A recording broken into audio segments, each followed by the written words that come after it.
ஒரு வருஷத்துக்கு முன்னாடி என் வாழ்க்கை திடீர்னு நில கொலைஞ்சு சரிஞ்சது. ராத்திரி பகலா வேலை செஞ்சு களைச்சு போயிட்டேன். திடீர்னு என் அப்பாவும் இறந்து போயிட்டாரு. எனக்கும் மத்தவங்களுக்கும் உள்ள உறவு சீர்கெட்டது. என்னோட இந்த நம்பிக்கை இல்லாத நிலையில இருந்து எனக்கு ஒரு பெரிய பரிசு கிடைக்க போகுதுன்னு அப்ப எனக்கு தெரியாது.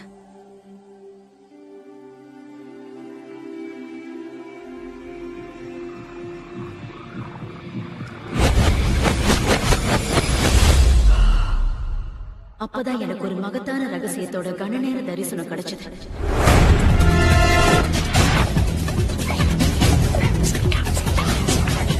அந்த ரகசியத்தை உலக வரலாற்றுக்கு நடுவுல தேட தொடங்கினேன்.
இந்த ரகசியம் தெரிஞ்சவங்களோட பேரை கேட்ட போது என்னால நம்ப முடியல.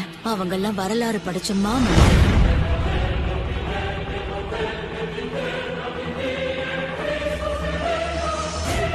இந்த ரகசியம் எல்லாருக்கும் தெரியல. இந்த ரகசியத்தை உலகத்தோட பகிர்ந்துக்க நான் ஆசைப்பட்டேன். இந்த ரகசியம் தெரிஞ்ச இப்ப நம்மளோட வாழ்ந்துட்டு இருக்கிறவங்கள நான் தேட ஆரம்பிச்சேன். ஒவ்வொருத்தரையா நான் கண்டுபிடிச்சேன்.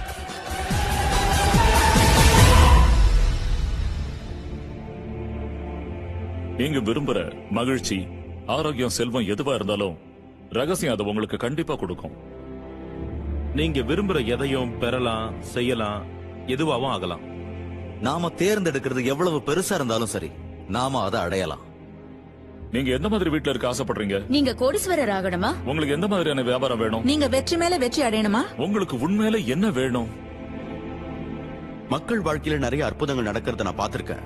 அதாவது பணம் தொடர்பான அற்புதங்கள், உடற்பிணி நீக்கம், பணப்பிரச்சனை தீர்வு, உறவு சிக்கல தீர்வு போன்ற அற்புதங்கள். இதெல்லாம் நடந்ததுக்கு காரணம் ரகசியத்தை எப்படி பயன்படுத்துறதுங்கிறத தெரிஞ்சு வச்சிருந்ததுதான். இதுதான் வாழ்க்கையோட மிகப்பெரிய ரகசியம்.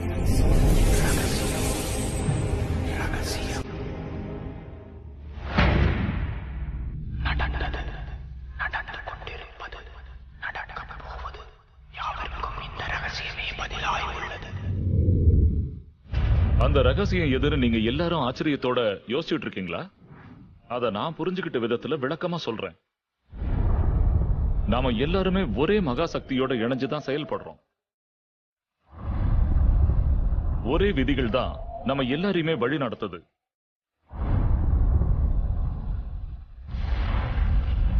பிரபஞ்சத்தோட இயற்கை விதிகள் எல்லாமே ரொம்ப துல்லியமானது. விண்கலனை நிர்மாணிக்கிறதுலயோ, மனுஷனை நிலாவுக்கு அனுப்புறதுலயோ, இல்ல நொடி சுத்தமா அதை தரை இறக்குறதுலயோ நமக்கு எந்த விதமான சிரமமும் இருக்கிறது இல்ல. நீங்க இந்தியாவிலேயோ, Australia, New Zealand, Stockholm, London, Toronto, Montreal இல்ல நியூயார்க் எங்க இருந்தாலும் சரி, நாம ஒரே சக்தியோட இணைஞ்சுதான் செயல்படுறோம்.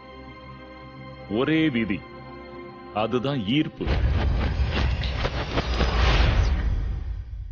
ஈர்ப்பு விதிதான் அந்த ரகசியம். உங்க வாழ்க்கையோட நிகழ்வுகள் எல்லாத்தையுமே உங்களை நோக்கி கவர்ந்து இழுத்துக்கிட்டு இருக்கிறது நீங்க தான். உங்க மனசுல நீங்க தக்க வச்சுக்கிட்டு இருக்கிற காட்சிகள் மூலமா அது உங்களை நோக்கி ஈர்க்கப்படுது. அது நீங்க சிந்திச்சுக்கிட்டு இருக்கிற விஷயங்கள். உங்க மனசுல ஓடிக்கிட்டு இருக்கிற விஷயங்களை தான் நீங்க உங்களை நோக்கி ஈர்க்கிறீங்க. மேதைகளுக்கு இது நல்லா தெரியும். வரலாற்றுல நீங்க பின்னோக்கி போய் பாத்தீங்கன்னா பண்டைய பாபிலோனியர்கள் கூட இதை தெரிஞ்சு வச்சிருந்தாங்கன்றது நமக்கு நல்லாவே புலப்படும். உலகத்துல சம்பாதிக்கப்படுற மொத்த பணத்துல 96% மக்கள் தொகையில 1% இருக்கிறவங்க ஈட்டுறதுக்கு என்ன காரணம்? இத ஒரு விபத்துன்னு நினைக்கிறீங்களா? நிச்சயமா இது ஒரு விபத்து இல்ல. அது அப்படி வடிவமைக்கப்பட்டிருக்கு.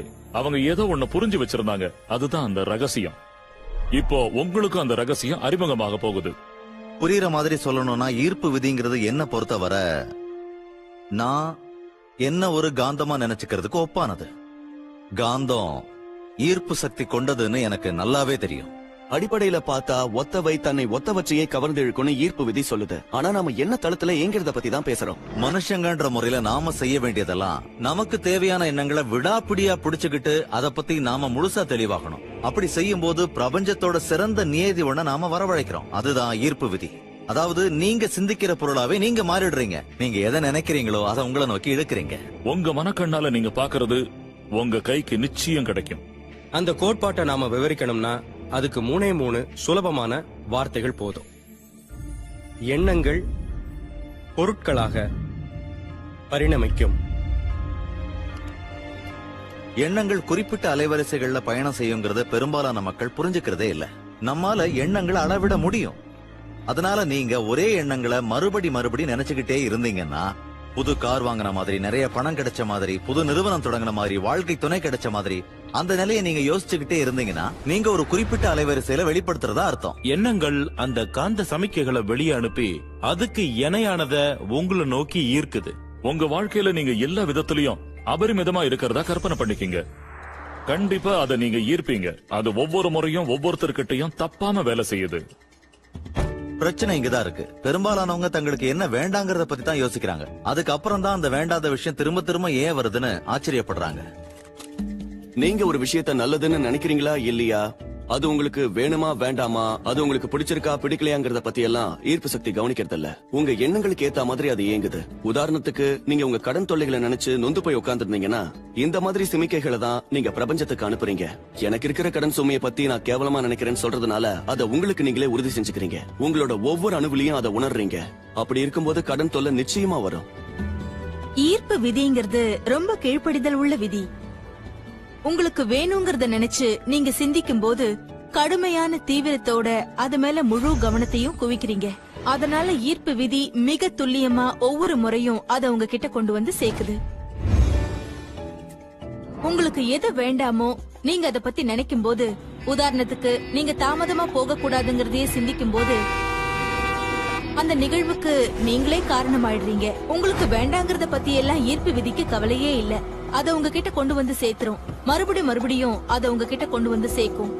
உங்களுக்கு பிடிச்சிருக்கு பிடிக்கலங்கிறத பத்தி எல்லாம் ஈர்ப்பு சக்தி பாரபட்சம் காட்டாது. நீங்க நினைக்கிறத அது உங்ககிட்ட கொண்டு வந்து கொடுக்கும். நீங்க அதை நம்பினாலும் சரி நம்பலனாலும் சரி, அதை புரிஞ்சுக்கிட்டாலும் சரி புரிஞ்சுக்காம போனாலும் சரி, ஈர்ப்பு விதி இயங்கிக்கிட்டே இருக்கு. நீங்க நினைக்கிற அளவு அது இயங்கிக்கிட்டே இருக்கு. உங்க எண்ணம் ஓடிக்கிட்டு இருக்கும் போதெல்லாம் ஈர்ப்பு விதியும் செயல்பட்டுக்கிட்டே இருக்கு. நீங்க கடந்த காலத்தை பத்தியோ நிகழ்காலத்தை பத்தியோ எதிர்காலத்தை பத்தியோ நினைக்கும் போதெல்லாம் ஈர்ப்பு விதியும் இயங்கிக்கிட்டே இருக்கு. அது ஒரு தொடர் நிகழ்வு. அது தற்காலிகமாகவோ முழுசாவோ உங்களால நிறுத்த முடியாது.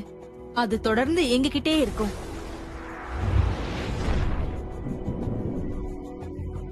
படைப்பு எப்பவும் நிகழ்ந்துகிட்டே இருக்கு. ஒவ்வொரு முறையும் ஒருத்தர் சிந்திக்கும் போதோ இல்ல நீண்ட நாட்களா பழக்கப்பட்ட விதத்துல யோசிக்கும் போதோ அவங்க படைப்பு இயக்கத்துல ஈடுபட்டு இருக்காங்க. அதுல இருந்து ஏதோ ஒண்ணு உருவாக்க போறது நிச்சயம். நீங்க எதை சொல்றீங்களோ, எது மேல உங்க கவனத்தை செலுத்துறீங்களோ அது உங்களுக்கு கிடைக்கும்னு ஈர்ப்பு விதி சொல்லுது. அது மோசமானதுன்னு நீங்க குற்றம் சொன்னா நீங்க உருவாக்குற விஷயமும் அது மாதிரி மோசமா தான் இருக்கும். ஏய், என்ன இது? என்னால இதை சாப்பிட முடியாது.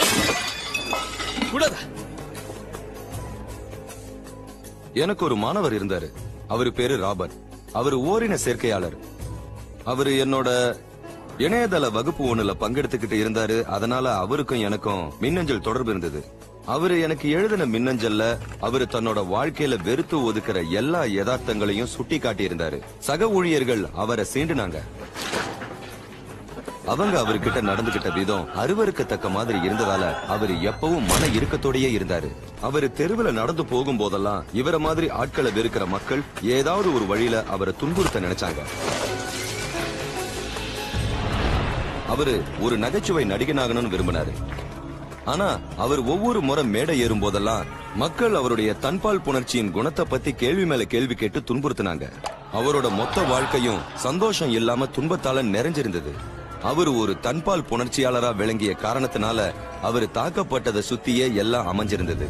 தனக்கு வேணான்னு அவரு நினைக்கிற விஷயத்து மேலதான் அவர் முழு கவனத்தையும் செலுத்துறாருன்னு நான் சுட்டி காட்டினேன். அவரு எனக்கு அனுப்பின மின்னஞ்சலை நான் அவருக்கே திருப்பி அனுப்பி இத படிச்சு பாருங்க, இத பத்தி நீங்க உணர்ச்சி வசப்படுறத என்னால உணர முடியுது. எந்த விஷயத்தையும் உணர்ச்சி பூர்வமா நம்ம அணுகும் போது அது சீக்கிரமாவே நடக்க ஆரம்பிக்கும்னு நான் அவர்கிட்ட சொன்னேன். நான் சொன்னத அவரு நல்லாவே புரிஞ்சுக்கிட்டாரு. அதுக்கப்புறம் அவரு தான் மனசார விரும்புற விஷயங்கள்ல தன்னோட கவனத்தை உண்மையாவே செலுத்த தொடங்கினாரு. அடுத்த 7-8 வாரங்கள்ல நடந்த விஷயங்கள் எல்லாத்தையுமே உண்மையிலேயே நம்ம அற்புதம் தான் சொல்லணும். அவரோட அலுவலகத்துல அவருக்கு தொல்லை கொடுத்துக்கிட்டு இருந்தவங்க எல்லாரும் ஒண்ணு வேற பகுதிக்கு மாற்றம் செய்யப்பட்டாங்க, இல்லனா வேலையில இருந்தே போயிட்டாங்க. அவரை தொந்தரவு செய்யறதையும் விட்டுட்டாங்க. இப்போ தன்னோட வேலையை அவரு நேசிக்க தொடங்கியிருக்காரு. இப்போ அவரு தெருவுல நடந்து போகும்போதெல்லாம் அவரை யாரும் துன்பப்படுத்துறதே இல்ல. அந்த மாதிரி ஆட்கள் எங்க போனாங்கன்னே தெரியல.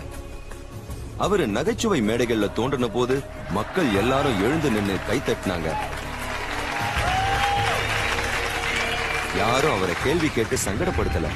அவரு தனக்கு என்ன வேணாம், தான் எதுக்கு பயப்படுறோம், எதை தவிர்க்க விரும்புறோங்கிறதுல கவனம் செலுத்துறத விட்டுட்டு தனக்கு வேணுங்கிறதுல கவனம் வச்சதால அவரோட வாழ்க்கையே மாறிடுச்சு. நம்ம வெளி தோற்றத்திலையும் நம்ம செயல்பாடுகளையும் நாம நம்பிக்கையோட இருக்கலாம். அதன் மூலமா நாம நல்ல மனிதர்களையும் நல்ல நிகழ்வுகளையும் ஈர்க்க நினைக்கலாம்.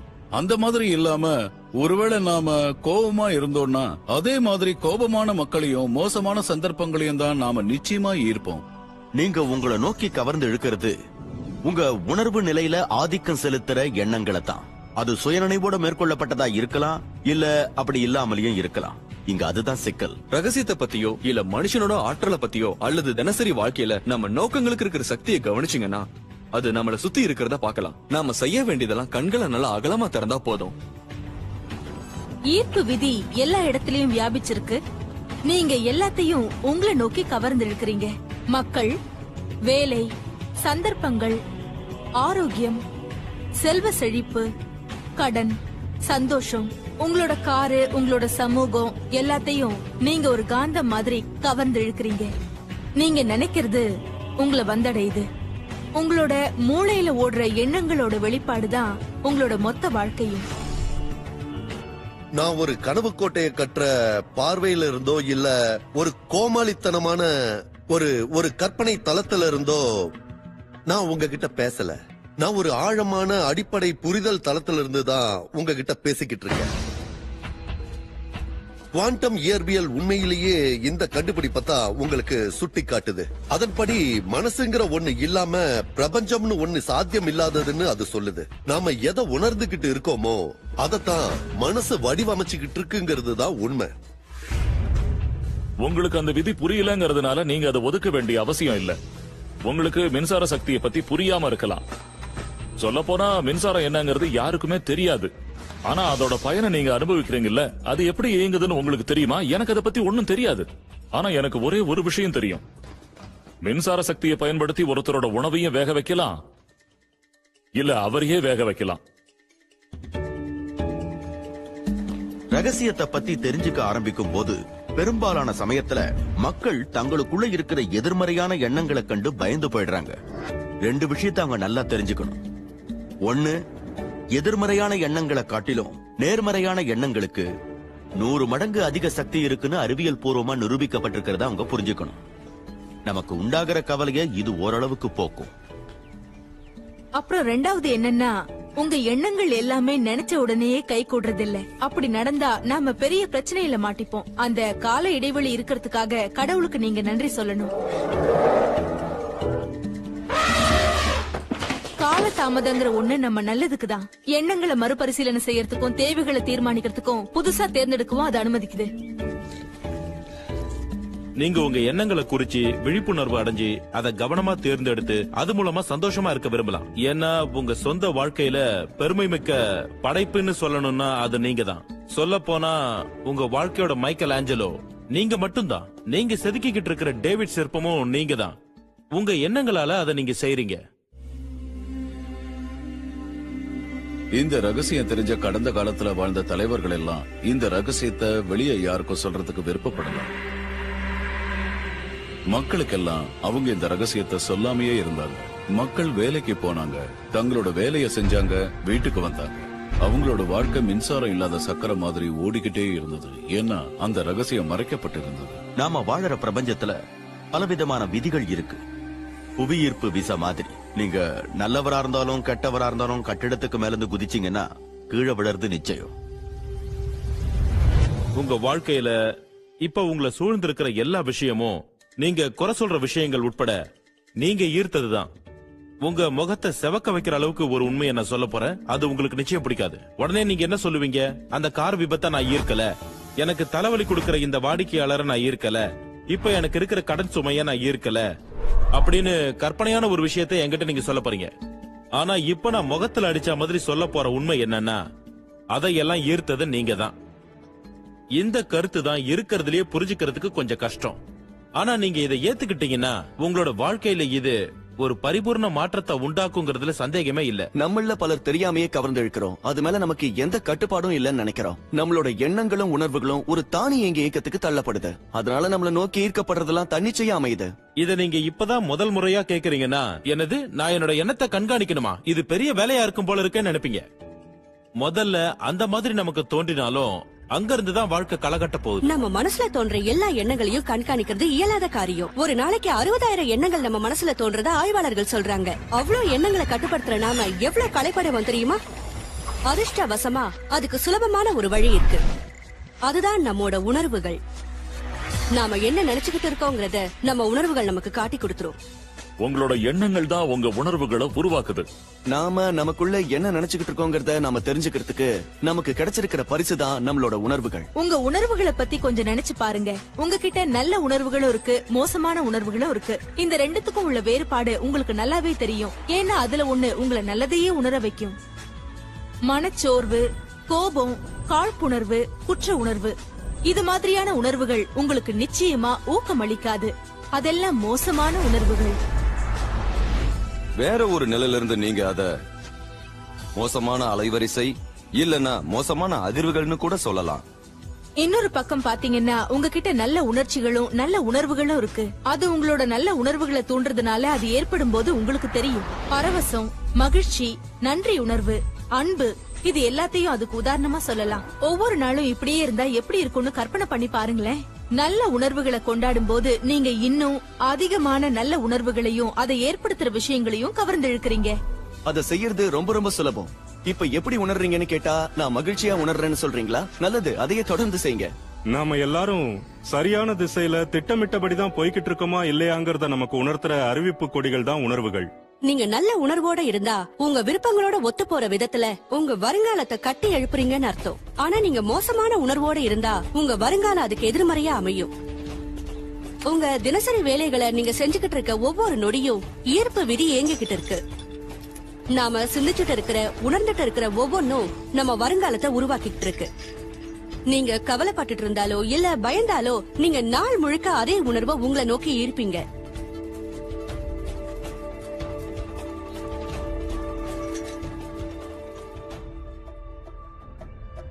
இன்றைய உங்களது எண்ணம் மற்றும் உணர்வு உங்களது எதிர்காலத்தை உருவாக்குகிறது. நீங்க என்ன சிந்தனை செய்றீங்கிறத விட நீங்க எப்படி உணர்றீங்கிறதுக்கு ஏத்த மாதிரி தான் நீங்க கவர்ந்து இழுக்கிற விஷயங்களும் இருக்கும். அதனாலதான் ஒருத்தர் காலையில எழுந்திருக்கும் போது கால் தவறி இடிச்சுக்கிட்டாங்கன்னா அதே சுத்தி சுத்தி வருது. அடுத்த செய்தி, போலீஸ் துறையில் உங்கள் அன்னைக்கு நாள் முழுவதும் அதே மாதிரி தான் போகுது. வெறும் உணர்வுகள்ல மட்டும் மாற்றத்தை ஏற்படுத்தினா அது அந்த நாள் முழுவதும் மட்டும் இல்லாம அவங்களோட வாழ்க்கையே மாத்திடும்னு அவங்களுக்கு புரியல. நீங்க ஒரு நாளை நல்லபடியா தொடங்கி ஒரு மகிழ்ச்சியான உணர்வோட இருந்தீங்கன்னு வைங்க. அந்த உணர்வு நிலைய மாத்தக்கூடிய எதைய நீங்க அனுமதிக்காத வர ஈர்ப்பு விதிப்படி தொடர்ந்து அந்த மகிழ்ச்சி உணர்வை நிலைச்சிருக்க செய்ய உதவும் மக்களையும் சூழல்களையும் கவர்ந்து இழுத்துக்கிட்டே இருப்பீங்க. நல்ல நாள், கெட்ட நாள், பணம் வந்து சேர்றது, வறுமையில வாடுறது, இதெல்லாமே ஒருத்தர் தொடர்ந்து என்ன உணர்றாங்கன்றத பொறுத்துதான் அமையும். இந்த நொடிய நீங்க ஆரோக்கியமா இருக்கிறதா உணர ஆரம்பிங்க. செழிப்பா இருக்கிறதா உணர ஆரம்பிங்க. உங்களை சுத்தி அன்பு இருக்கிறதா உணர ஆரம்பிங்க. இதெல்லாம் இல்லைன்னாலும் அப்படி செய்யுங்க. அப்படி செஞ்சா இந்த பிரபஞ்சம் நீங்க பாடுற பாட்டுக்கு உங்க கூட சேர்ந்து பாடும். உங்க உள்ளுணர்வுக்கு பதில் தரும் விதமா பிரபஞ்சம் அதை எல்லாத்தையும் உங்க முன்னாடி கொண்டு வந்து நிறுத்தும். ஏன்னா அப்படித்தானே நீங்க உணர்றீங்க. உங்கள் எண்ணமும் உங்கள் உணர்வும் உங்கள் வாழ்க்கையை உருவாக்குகிறது. அது எப்பவுமே அப்படிதான் இருக்கும். இது நிச்சயம். உங்க எண்ணங்களையும் உணர்வுகளையும் நீங்க எது மேல ஒருமுகப்படுத்திருக்கீங்களோ அது உங்களுக்கு தேவையோ தேவையில்லையோ அதைத்தான் நீங்க உங்க அனுபவத்துக்குள்ள ஈர்க்கிறீங்க. இது ஜீரணிக்க கஷ்டமா இருக்கும். ஆனா நாம அதை திறந்த மனசோட அணுகும் போது அதோட விளைவுகள் பிரமிக்க வைக்கும். அதாவது உங்க எண்ணங்கள் உங்க வாழ்க்கையில பாதிப்பை ஏற்படுத்தியிருந்தா புரிந்துணர்வுல மாற்றத்தை ஏற்படுத்தி அதை நம்மளால சரி பண்ண முடியும். நீங்கள் பயணப்படும் போது உங்களுக்கென தனி பிரபஞ்சத்தை உருவாக்குகிறீர்கள். நீங்க நல்லா இருக்கிறதா உணர்றது ரொம்ப முக்கியம். ஏன்னா உங்களோட இந்த உணர்வு தான் நம்மளோட பிரபஞ்சத்துக்கு சமிக்கைகளா ஒளிபரப்பாகி அதுக்கு ஒத்தபற்ற இன்னும் அதிகமா உங்களை நோக்கி ஈர்க்குது. நீங்க நல்லா இருக்கிறதா நினைக்கிற உணர்வு அதிகரிக்கும் போது நீங்க நல்லா இருக்கிறதா உணர்றதுக்கு உதவுற விஷயங்களை இன்னும் அதிகமா கவர்ந்து இழுக்கிறீங்க. அது மூலமா உங்களை மேல மேல உயர்த்திக்கிறீங்க. நீங்க மனசுடைஞ்சு போயிருந்தா அதை ஒரு நொடியில மாத்திடலாம்னு உங்களுக்கு தெரியுமா? உங்களுக்கு பிடிச்ச நல்ல இசையை கேட்க தொடங்குங்க. இல்லனா பாட ஆரம்பிங்க. அது உங்களோட உணர்வுகளை மாத்திடும். இல்லனா அழகான ஒரு விஷயத்தை கற்பனை பண்ணிக்கங்க. ஒரு குழந்தைய நினைச்சுக்குங்க. நீங்க நேசிக்கிறவங்கள நினைச்சுக்குங்க. அந்த எண்ணத்தை அப்படியே மனசுல வச்சுட்டு அதிலேயே மூழ்கிடுங்க. மத்த எந்த எண்ணங்களாலையும் பாதிக்கப்படாதீங்க. உங்க உணர்வுகள் நல்லதா அமைய நான் உத்தரவாதம் தரேன். உங்களுக்கு மகிழ்ச்சியான மனநிலையை ஏற்படுத்துறதுல உங்க செல்ல பிராணிகளுக்கு பங்கு இருக்கு. ஏன்னா அதுங்க உங்களை ஒரு உன்னதமான மனநிலைக்கு கொண்டு போகுதுங்க. நீங்க உங்க செல்ல பிராணிகள் கிட்ட அன்பு செலுத்தும் போது அந்த உன்னதமான அன்பு நிலை உங்க வாழ்க்கையில நல்லதையே கொண்டு வரும். எவ்வளவு சிறந்த பாக்கியம் இது. உங்க எண்ணங்களையும் உணர்வுகளையும் புரிஞ்சுக்கிட்டு அதை நீங்க அடக்கையால உங்களால முடியும் போது உங்க யதார்த்தத்தை நீங்க எப்படி உருவாக்க முடியுங்கிறத நீங்க தெரிஞ்சுக்கிறீங்க. அங்கதான் உங்க சுதந்திரம் இருக்கு. அங்கதான் உங்களோட எல்லா சக்தியும் இருக்கு. உங்க வாழ்க்கைய உருவாக்குறவரா நீங்க மாறுறது எப்படின்னு அப்பதான் நீங்க தெரிஞ்சுப்பீங்க. அந்த நிலையை நீங்க அடைஞ்சி இந்த ஈர்ப்பு விதியை நீங்க பயன்படுத்தினா நீங்க கற்பனை செஞ்சு கூட பார்க்க முடியாத ஒரு வாழ்க்கைய உங்களால நிச்சயமா அடைய முடியும். இந்த ரகசியத்தை நான் தெரிஞ்சுக்கிட்டு என் வாழ்க்கையில பயன்படுத்த ஆரம்பிச்சதும் அது மாயாஜாலமா மாறிடுச்சு.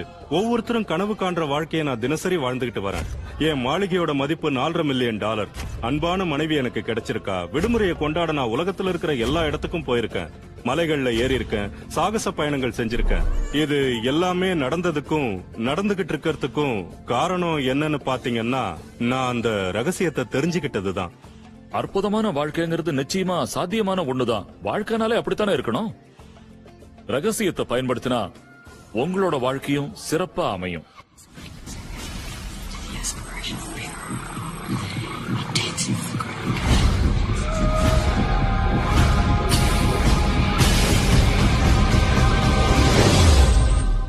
இந்த அருமையான செயல்பாட்டுல அவங்களோட பங்கு என்ன, பிரபஞ்சத்தோட பங்கு என்னன்னு நிறைய பேர் என்கிட்ட அடிக்கடி கேள்வி கேட்கறது உண்டு. அதோட விளக்கத்தை பார்க்கலாம். உங்க எல்லாருக்கும் அலாவுதீனும் அற்புத விளக்குங்கிற கதை நல்லாவே ஞாபகம் இருக்கும். அலாவுதீன் விளக்க எடுத்து தேய்ச்ச உடனே அதுல இருந்து ஒரு பூதம் கிளம்பும்.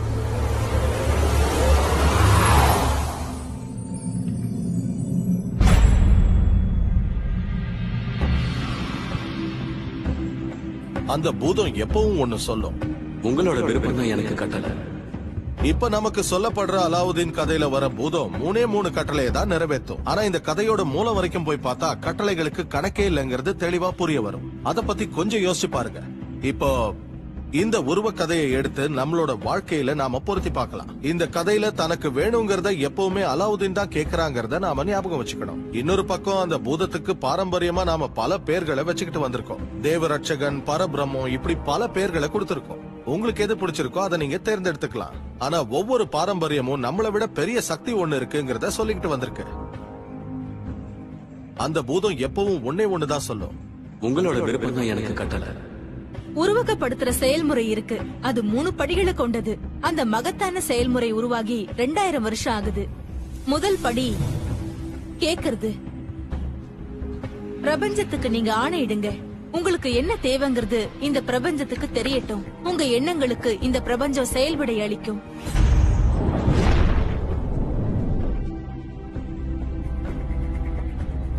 உங்களுக்கு உண்மையிலேயே என்ன வேணும்? உட்கார்ந்து ஒரு காகிதத்துல உங்களுக்கு என்ன வேணும்னு எழுதுங்க. அத நிகழ்கால வாக்கியமா எழுதுங்க. ஒவ்வொரு வாக்கியத்தையும் என் மனசு மகிழ்ச்சியாலேயே நன்றி பெருக்காலேயே நிறைஞ்சிருக்கு ஏன்னு ஆரம்பிங்க. உங்க வாழ்க்கை ஒவ்வொரு விஷயத்திலையும் எப்படி இருக்கணுங்கிறத அதுக்கு அப்புறமா எழுதுங்க.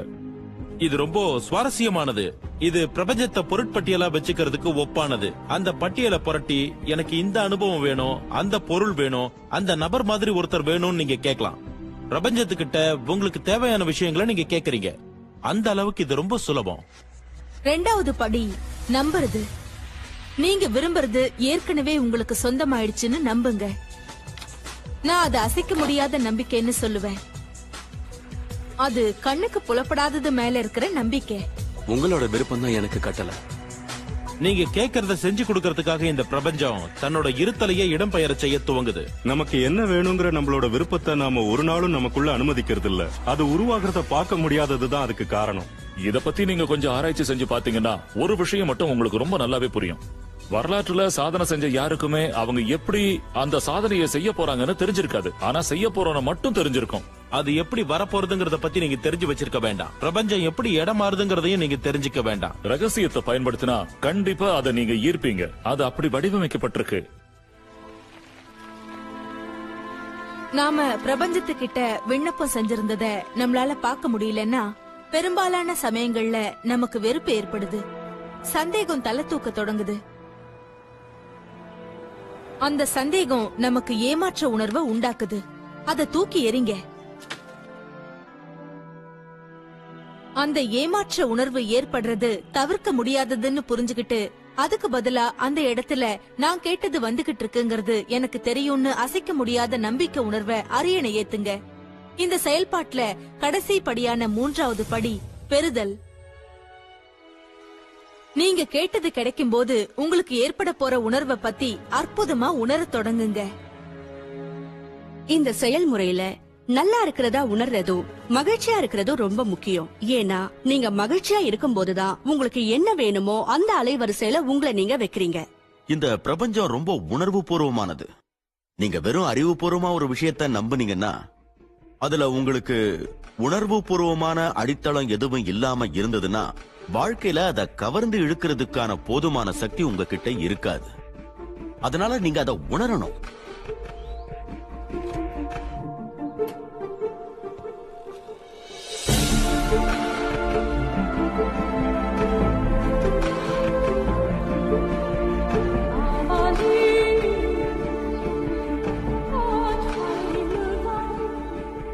உங்க கற்பனைகளை உங்களால உண்மையா மாத்த முடிகிற போது பெரிய பெரிய மனக்கோட்டைகளை கட்டுற நிலைமையை நீங்க அடையறீங்க.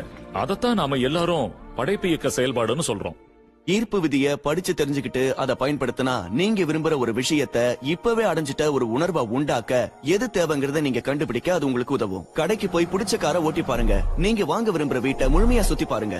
அது உங்களுக்கு சொந்தமாயிடுச்சுங்கிற உணர்வை பெற எதெல்லாம் தேவையோ அதையெல்லாம் செய்யுங்க. அதையெல்லாம் ஞாபகம் வச்சுக்கோங்க. அதை அடைய நீங்க செய்யற எல்லாமே அது உங்களை வந்தடையறதுக்கு நிச்சயமா உதவும். ஒருவேளை நீங்க கண் முழிச்சு பார்க்கும்போது அது உங்க முன்னால இருக்கலாம். இல்லனா அதை அடைய செயல்படுறதுக்கான ஒரு உத்வேகமான எண்ணம் உங்களுக்கு தோணலாம். அப்படி செய்யலாம் தான். ஆனா அப்படி செய்யறத நான் வெறுக்கிறேன்னு அந்த சமயத்துல நீங்க கண்டிப்பா சொல்லக்கூடாது. அப்படி சொன்னா நீங்க சரியான வழியில போகலன்னு அர்த்தம். ஒரு சமயத்துல நீங்க ஏதாவது நடவடிக்கை எடுக்க வேண்டியிருக்கலாம். பிரபஞ்சம் உங்களுக்கு அதை கொண்டு வர முயற்சிக்கலாம். அதே போக்குல நீங்களும் ஈடுபட்டா உங்களுக்கு அது மகிழ்ச்சியான உணர்வை கொடுக்கும். துடிப்பா இருக்கிறத உணர்வீங்க. நேரம் ஸ்தம்பிச்சிடும். நாள் பூரா அதை செய்ய சொன்னாலும் செய்வீங்க. பிரபஞ்சத்துக்கு பிடிச்சது வேகம்தான். எப்பவும் தாமதிக்காதீங்க, எப்பவும் யூகிக்காதீங்க, எதையும் சந்தேகப்படாதீங்க. சந்தர்ப்பம் வரும்போது, இப்பவே செயல்படணும்னு நச்சரிப்பு உணர்வு வரும்போது, உள்ளுணர்வு இதை செய்யன்னு தூண்டும் போது உடனே செயல்படுங்க. அதுதான் உங்களோட வேலை. நீங்க செய்ய வேண்டியது அது மட்டும்தான். உங்களுக்கு தேவையான எல்லாத்தையும் நீங்க கவர்ந்து இழுப்பீங்க. பணம் தேவைன்னா பணத்தை ஈர்ப்பீங்க. மக்கள் தேவைன்னா மக்களையும் ஈர்ப்பீங்க. குறிப்பிட்ட புத்தகம் தேவைன்னா அதையும் உங்களால ஈர்க்க முடியும். நீங்க எதை நோக்கி கவர்ந்து இழுக்கப்படுறீங்கிற விஷயத்துல ரொம்ப கவனமா இருக்கணும். ஏன்னா நீங்க விரும்புற உருவம் உங்க மனசுல இருக்கும்பொழுது அதை நோக்கி நீங்க ஈர்க்கப்படுறீங்க. அதுவும் உங்களை நோக்கி ஈர்க்கப்படுது. அது உங்களோடையும் உங்க மூலமாவும் பௌதிக யதார்த்த தளத்தை வந்தடையுது. அதை ஏற்கிறது தான் ஈர்ப்பு விதி. எதுவும் இல்லாத நிலையில இருந்து நீங்க தொடங்கலாம். அதுல இருந்தும் இல்ல வழியில்லாத நிலையில இருந்தும் நிச்சயம் ஒரு வழி பறக்கும். இப்படி யோசிச்சு பாருங்க. ராத்திரியில ஒரு கார் போய்கிட்டு இருக்கு. அந்த காரோட விளக்கு வெளிச்சம் 100-200 அடி வரைக்கும் தான் தெரியும். அதோட உதவியால நீங்க கலிபோர்னியால இருந்து நியூயார்க் வரைக்கும் பயணம் செய்யலாம். ஏன்னா உங்களுக்கு தெரிய வேண்டியது அடுத்த 200 அடி மட்டும்தான். அப்படித்தான் வாழ்க்கையும் நம்ம கண்ணு முன்னாடி விரியுது. அடுத்த 200 அடி நம்ம கண்ணு முன்னாடி விரியும், அதுக்கப்புறம் 200 அடி கண்ணுக்கு தெரியும்னு நம்பினா போதும். வாழ்க்கை உங்க கண்ணு முன்னாடி விரிஞ்சுக்கிட்டே வரும். அது நீங்க அடைய விரும்புற இடத்துக்கு உங்களை கொண்டு போய் சேர்த்துரும். ஏன்னா அங்க போகணும்னு நீங்க தானே விரும்புனீங்க. நம்பிக்கையுடன் முதல் படியில் ஏறுங்கள். படிகள் முழுவதையும் பார்க்க தேவையில்லை. முதல் படியில் மட்டும் ஏறுங்கள். இதுக்கு எவ்வளவு காலம் ஆகுங்கிறது தான் மக்கள் யோசிச்சுட்டு இருக்கிற இன்னொரு விஷயம். இந்த கார் அடையறதுக்கு எனக்கு எவ்வளவு நாள் ஆகும், இந்த உறவையோ பணத்தையோ அடையறதுக்கு எனக்கு எவ்வளவு நாள் ஆகுங்கிறது தான் கேள்வி. இது நடக்கிறதுக்கு 30 நிமிஷம் ஆகும், இல்லனா 3 நாள் ஆகும், இல்லனா 30 நாள் ஆகும் சொல்றதுக்கு என்கிட்ட விதிமுறை புத்தகம் இல்ல. நீங்க எந்த அளவுக்கு பிரபஞ்சத்தோட ஐக்கியமா இருக்கீங்கங்கறத பொறுத்து தான் அது அமையும். பிரபஞ்சத்தை பொறுத்த வரைக்கும் அளவு ஒரு விஷயமே இல்ல. அறிவியல் தளத்துல இருந்து பாத்தீங்கன்னா நாம கடுகளவுன்னு நினைக்கிற ஒன்ன ஈர்க்கறதுக்காகிற சிரமத்தை விட பெருசுன்னு நினைக்கிற ஒன்ன ஈர்க்கறதுக்காகிற சிரமம் ஒன்னும் அதிகமானது இல்ல. பிரபஞ்சம் எல்லாத்தையும் முயற்சி இல்லாம தான் செய்யுது. ஒரு புல் வளர்றதுக்கு சிரமப்படுறது இல்ல, அதுக்கு முயற்சி தேவைப்படுறது இல்ல. அப்படி ஒரு மாபெரும் வடிவமைப்பது. எல்லாமே உங்களோட மனசுல என்ன ஓடிக்கிட்டு இருக்குங்கிறத பொறுத்ததுதான். நாம் அதுக்கு எந்த இடத்த கொடுத்திருக்கோங்கிறத பொறுத்துதான் அது அமையும். பெரிய விஷயத்துக்கு நேரம் பிடிக்கும், சின்ன விஷயத்துக்கு நேரம் பிடிக்காதுங்கிறதெல்லாம் நாம எல்லாரும் சேர்ந்து ஏற்படுத்தி வச்சிருக்கிற விதிகள். பிரபஞ்சத்தை பொறுத்தவரை விதிகள் எதுவும் கிடையாது. ஒரு விஷயம் இருக்கிற மாதிரி உணர்வை கொடுத்தீங்கன்னா அதை உங்ககிட்ட கொண்டு வந்து சேர்க்கும். சில பேருக்கு சின்ன விஷயங்கள் அடையிறது ரொம்ப சுலபம். அதனால சின்ன விஷயத்துல இருந்து ஆரம்பிக்கலாம். உதாரணத்துக்கு ஒரு டம்ளர் காஃபி. இன்னைக்கு ஒரு டம்ளர் காஃபியை கவர்ந்திழுக்க போறதா சுய பிரகடனம் செஞ்சுக்கங்க. ரொம்ப நாளா நீங்க சந்திக்காத ஒரு நண்பரோட உருவத்தை உங்க மனசுல கற்பனை செஞ்சுக்குங்க. எப்படியோ யாராவது ஒருத்தர் அந்த நண்பரை பத்தி உங்ககிட்ட பேச தொடங்கலாம். அந்த நண்பர் உங்க கூட தொலைபேசியில பேசலாம், இல்ல கடிதம் அனுப்பலாம். எல்லா இடத்துலயும் எனக்கு மட்டும் கார் நிறுத்த இடம் கிடைக்கிறத நினைச்சு மக்கள் ஆச்சரியப்படுறாங்க. ரகசியத்தை தெரிஞ்சுக்கிட்ட நாள்ல இருந்து நான் இதை செஞ்சுக்கிட்டு இருக்கேன். ஏன் காரை குறிப்பா நான் எந்த இடத்துல நிறுத்தணுங்கிறத என் மனசுக்குள்ள ஒரு ஓவியம் மாதிரி வரைஞ்சு வச்சுக்குவேன். 95% சமயங்கள்ல அந்த இடம் எனக்காக காத்துக்கிட்டு இருக்கும். மீதி 5% சமயம் அடுத்தவங்க அந்த இடத்த காலி பண்றதுக்காக 1-2 நிமிஷம் நான் காத்துக்கிட்டு இருப்பேன். எப்பவுமே எனக்கு இப்படிதான் நடக்கும்.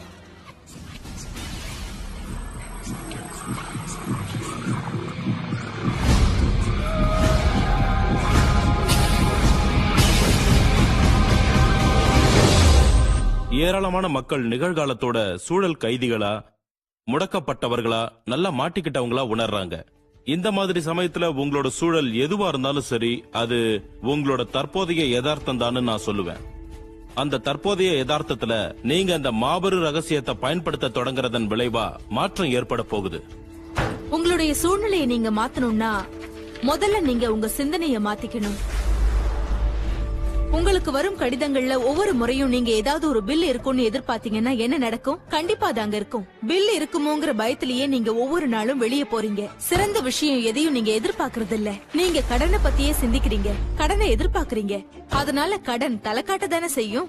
இந்த மாதிரி சிந்திக்கிறதுனால ஒவ்வொரு நாளும் நீங்க உங்க எண்ணத்தை உறுதி செய்றீங்க. கடனை கட்ட சொல்லி கடிதம் வந்திருக்குமா? ஆமா வந்திருக்கு. வாங்கின கடனை திரும்ப கொடுக்க சொல்லி கடிதம் வந்திருக்குமா? ஆமா வந்திருக்கு. அது என்ன? அதை நீங்க எதிர்பார்த்துக்கிட்டு இருந்தீங்க. அதுக்கு காரணம் ஈர்ப்பு விதி உங்களுக்கு கீழ்ப்படியறதுதான். அதனால நீங்க நினைச்சதை உங்ககிட்ட கொண்டு வந்து சேர்க்குது. உங்களுக்கு நீங்களே ஒரு உதவி செஞ்சுக்கங்க. ஒரு காசோலை எதிர்பாருங்க. இன்னைக்கு இருக்கிற நிலைமையை வச்சு நிறைய பேர் இதுதான் நான் முடிவு பண்றாங்க.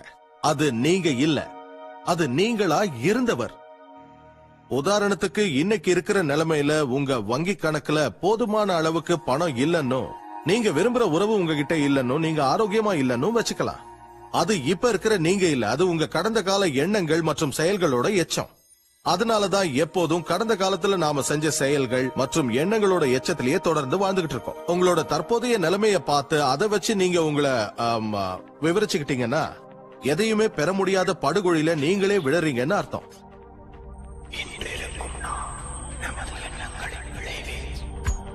உங்களோட வாழ்க்கையை மாற்றி அமைக்கிறதுக்கு இந்த நேரத்துல நாம என்ன செய்யலாம்? உங்களுக்கு நான் 2-3 விஷயம் சொல்றேன். முதல்ல நீங்க செய்ய வேண்டியது, நீங்க எதுக்கெல்லாம் நன்றியுடையவங்களா இருக்கீங்கன்னு ஒரு பட்டியலை தயாரிக்கிறதா. ஏன்னா அது உங்க ஆற்றலை இடம்பெயர வச்சு உங்க சிந்தனையில மாற்றத்தை தூண்டும். சொல்ல போனா இந்த பயிற்சிக்கு முன்னாடி நீங்க உங்களோட புகார்கள் பத்தி, உங்க பிரச்சனைகள் பத்தி, உங்ககிட்ட இல்லாத விஷயங்கள் பத்தி கவனம் செலுத்தி இருப்பீங்க. இந்த பயிற்சிக்கு பின்னால நீங்க நிச்சயமா வேற திசையில போவீங்க. உங்களை மகிழ்ச்சியா வச்சிருக்கிற எல்லா விஷயத்துக்கும் உங்களோட நன்றியுணர்வை தெரிவிங்க. உங்களோட வாழ்க்கையில நிறைய நல்ல விஷயங்களை கொண்டு வர நன்றி உணர்தல் தான் சரியான வழி. தான் செய்யற சின்ன சின்ன வேலைகளுக்கெல்லாம் தன்னோட மனைவி கிட்ட இருந்து பாராட்டு கிடைக்கும் போது ஒரு ஆண் என்ன செய்வான் தெரியுமா? இன்னும் நல்ல விஷயங்களை செய்வான். இது பாராட்ட பத்தினது. விஷயங்களை கவர்ந்து இழுக்குது, ஆதரவை பிடிச்சு இழுக்குதுன்னு தான் சொல்லணும். வாழ்க்கையில நாம எதை சிந்திக்கிறோமோ, எதுக்கு நன்றி சொல்றோமோ, அதையே நாம அடையறோம். என்ன பொறுத்த வரைக்கும் நன்றி உணர்தல்ங்கிறது ஒரு சக்தி வாய்ந்த பயிற்சின்னு தான் சொல்லுவேன். தினமும் காலையில நான் கண் முழிச்ச உடனே சொல்றது இதுதான், நன்றி. ஒவ்வொரு நாள் காலையிலயும் படுக்கையில இருந்து என் கால் தரையில பட்டதும் நான் சொல்றது இதுதான், நன்றி. மத்த வேலைகளை செய்யும் போது நான் எதுக்கெல்லாம் நன்றி உடையவனா இருக்கேங்கிறத அலசுவேன். ஆனா அதை நான் ஒரு கடமையை போல, ஒரு சடங்க போல செய்யறதில்ல. அதை நான் என் மனசார உணர்வு பூர்வமா நன்றியோட வெளியிடுவேன். உங்ககிட்ட ஏற்கனவே இருக்கிறத பத்தி நீங்க வித்தியாசமா உணர துவங்கினதும் நீங்க சிறந்த விஷயங்களை இன்னும் அதிகமா ஈர்ப்பீங்க. உங்களுக்கு நன்றி சொல்ற வாய்ப்பு அதிகமா கிடைக்கும். உங்களை சுத்தி நீங்க உற்று நோக்கி நான் விரும்பின கார் கிடைக்கல, வீடு கிடைக்கல, ஆரோக்கியம் கிடைக்கல, மனைவி கிடைக்கலன்னு சொல்றீங்களா? போதும் போதும் நிறுத்துங்க. இதெல்லாம் உங்ககிட்ட இல்லாத விஷயங்கள். உங்ககிட்ட ஏற்கனவே இருக்கிற விஷயங்கள். அதுல நீங்க கவனம் செலுத்துங்க. ஒருவேளை அது இப்ப நீங்க பாத்துட்டு இருக்கிற இந்த படமா கூட இருக்கலாம். உங்ககிட்ட இருக்கிற நேர்த்தியான உடைகளா இருக்கலாம். உங்ககிட்ட ஏற்கனவே இருக்கிற விஷயங்கள் குறித்த நன்றியுணர்வு உங்ககிட்ட தோணும் போது நீங்க விரும்புறது விரைவா உங்களை வந்து அடையும். எனக்கு எதுவுமே சரியா நடக்கிறது இல்ல, இல்லனா நிலைமை ரொம்ப மோசமாயிட்டு இருக்குன்னு நாம எல்லாரும் ஒரு நாள் புலம்பி இருப்போம். என் குடும்பத்திலயும் அப்படிப்பட்ட ஒரு சூழல் ஏற்பட்டப்ப சாலையோரம் கிடந்த சாதாரண கூழாங்கல் ஒண்ண நான் கண்டெடுத்தேன். அதை நான் என் பைக்குள்ள போட்டுக்கிட்டேன். இந்த கல்லை தொடும் போதெல்லாம் நான் நன்றி சொல்லக்கூடிய ஏதோ ஒன்ன நான் நினைச்சுக்க போறேன்னு நான் எனக்குள்ள சொல்லிக்கிட்டேன். தினமும் காலையில எழுந்த உடனே மேஜை மேல இருக்கிற அந்த கல்லை எடுத்து என் பைக்குள்ள போட்டுக்கிட்டு நான் நன்றியோட இருக்கிற விஷயங்களை நினைவுபடுத்திக்குவேன். ராத்திரியில அதை எடுத்து வெளியே வைக்கும் போதும் அதையே செய்வேன். இது எனக்கு வாடிக்கை ஆயிடுச்சு. இது சம்பந்தமா எனக்கு ஒரு அற்புதமான அனுபவம் ஏற்பட்டது. ஒரு சமயம் அந்த கல்லு என் பையில இருந்து தவறி கீழே விழுந்தப்ப என் தென்னாப்பிரிக்க நண்பர் அது என்னன்னு கேட்டாரு. அது என்னது? அது நன்றி உணர்வு கல்லுன்னு அவர்கிட்ட நான் சொன்னேன். நன்றி உணர்வு கல்லா? தென்னாப்பிரிக்காவுக்கு திரும்பி போயிட்டு அவர்கிட்ட இருந்து 2 வாரம் கழிச்சு மின்னஞ்சல் வந்தது. அதுல அவரு என் மகன் ஒரு விசித்திரமான வியாதியினால இறந்துகிட்டு இருக்கான், அது ஒரு வகையான ஹெப்படைட்டிஸ், எனக்கு 3 நன்றி உணர்வு கல்லு அனுப்ப முடியுமான்னு கேட்டிருந்தாரு. அந்த கல்லு தெருவோரத்துல கிடைக்குங்கிறதுனால நானும் சரின்னு சொன்னேன். நான் அனுப்ப போற கற்கள் தனித்துவம் வாய்ந்ததா இருக்கணுங்கிற நினைப்போட பக்கத்துல இருக்கிற நீரோடைக்கு போய் சில நல்ல கற்களை பொறுக்கி அவருக்கு நான் அனுப்பி வச்சேன். 4-5 மாசம் கழிச்சு அந்த நண்பர்கிட்ட இருந்து பதில் வந்தது. அதுல அவரு என் மகன் தேறிட்டான், இப்ப நல்லா இருக்கா, அது மட்டும் இல்லாம உங்களுக்கு இன்னொரு விஷயத்தையும் சொல்லணும், ஒரு நன்றி உணர்வு கல்லு தலா $10 வீதம் 1000 கற்களை வித்து அதை அறக்காரியங்களுக்காக நாங்க கொடுத்தோம், உங்களுக்கு நன்றின்னு சொல்லி இருந்தாரு. அதனால நன்றி உணர்வு மனப்பான்மைங்கிறது நமக்குள்ள இருக்க வேண்டியது ரொம்ப அவசியம். உங்க வாழ்க்கையில மாற்றம் ஏற்படணுங்கிறதுக்காக நீங்க அதை உடனே செய்யுங்கன்னு தான் நான் சொல்லுவேன். இது ஒரு மிகப்பெரிய விஷயம். இதோட சக்தி எவ்வளவு பெருசுன்னு வார்த்தைகளால என்னால விவரிக்க முடியல.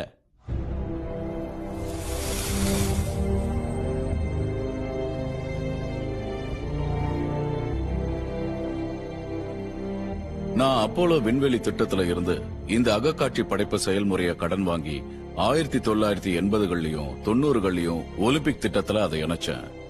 அதுக்கு விஷுவல் மோட்டார் ரிஹர்சல்னு பேரு. காட்சிப்படுத்தி பாருங்கள், அது உங்கள் முன் தோன்றும். மனச பத்தி ஒரு சுவாரஸ்யமான விஷயத்தை உங்ககிட்ட பகிர்ந்துக்க போறேன்.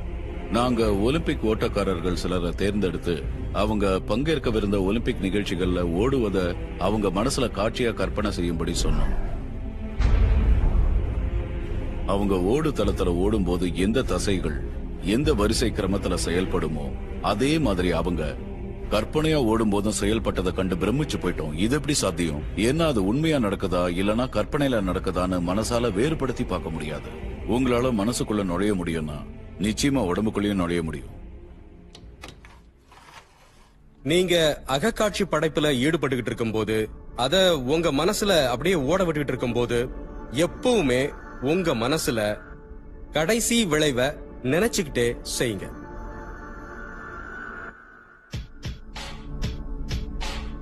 இதுக்கு ஒரு உதாரணம் சொல்றேன். உங்க கைகளோட பின்பக்கத்தை பாருங்க, அத நல்லா உத்து பாருங்க.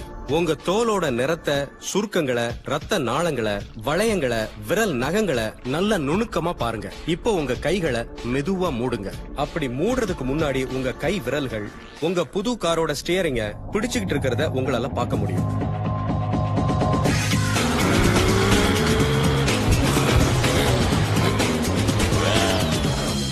உண்மையை சொல்லணும்னா அது ஒரு முப்பரிமாண காட்சி.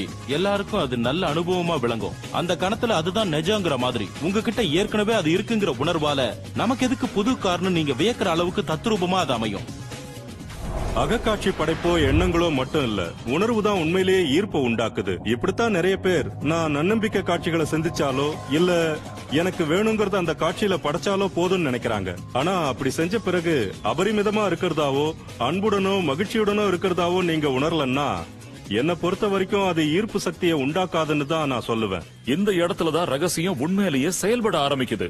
அந்த காருக்குள்ள உண்மையாவே நாம இருக்கோங்கிற உணர்வு நிலையில நீங்க உங்களையே ஈர்த்துக்கிறீங்க. எனக்கு அந்த கார் கிடைச்சா எவ்வளவு நல்லா இருக்கும்னோ அதுக்கு என்னால சொந்தக்காரனா ஆக முடியுமான்னு நீங்க நினைக்க கூடாது. ஏன்னா அது உணர்வோட தொடர்புடையது. அது இந்த கணத்துல இல்ல, அது வருங்காலத்துல இருக்கு.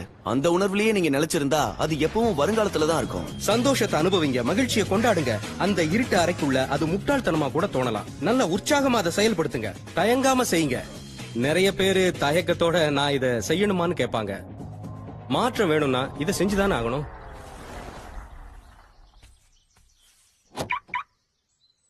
அந்த உணர்வு அதோட சேர்ந்து உங்க அகக்காட்சியும் ரெண்டும் இணைஞ்சு ஒரு கதவா திறக்கும். அது வழியா பிரபஞ்சத்தோட அந்த சக்தி தன்னைத்தானே வெளிப்படுத்திக்கும். அந்த சக்தி என்னவென்று என்னால் கூற முடியாது, ஆனால் அது இருக்கிறது என்பதை மட்டும் நான் அறிவேன். எப்படின்னு கண்டுபிடிக்கிறது நம்மளோட வேலை இல்ல.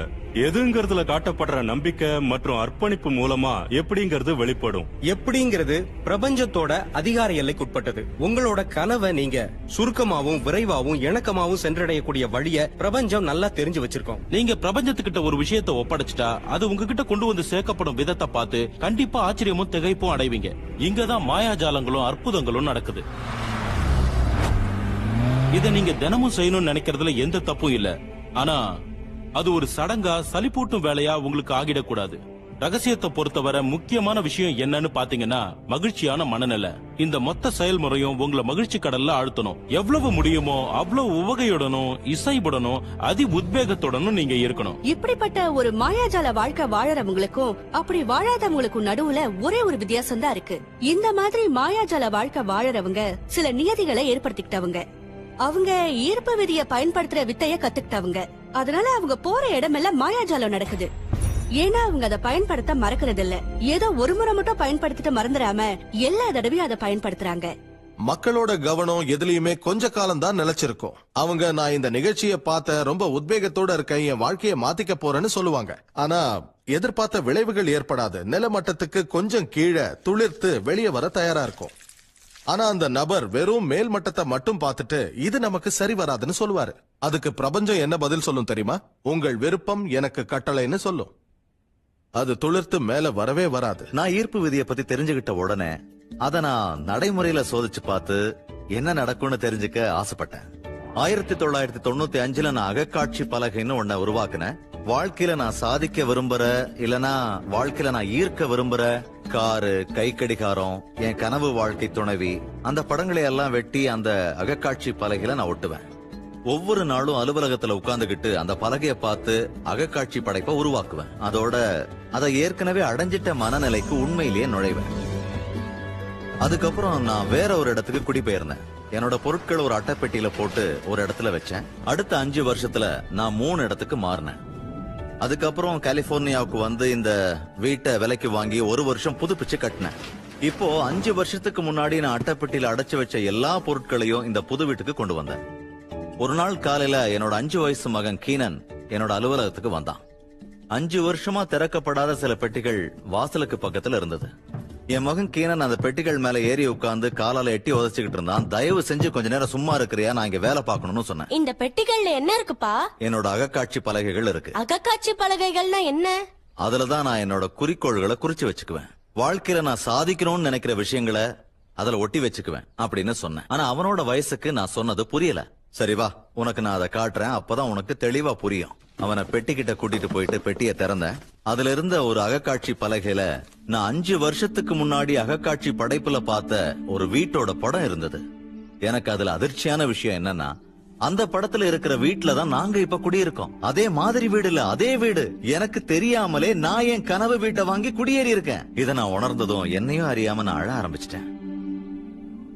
ஏன்பா அழுறீங்க? அதுக்கு நான் கண்ணா, கடைசியா ஈர்ப்பு விதி எப்படி வேலை செய்யுங்கிறத நான் புரிஞ்சுக்கிட்டேன். அகக்காட்சி படைப்போட முழு ஆற்றலையும் நான் தெரிஞ்சுக்கிட்டேன். நான் படிச்ச எல்லாத்தையும், நான் வாழ்க்கை நடத்தின முறையையும், என் நிறுவனத்தை உருவாக்கின விதத்தையும் நான் தெரிஞ்சுக்கிட்டேன். அது என் வீட்டு விஷயத்திலயும் வேலை செஞ்சிருக்கு.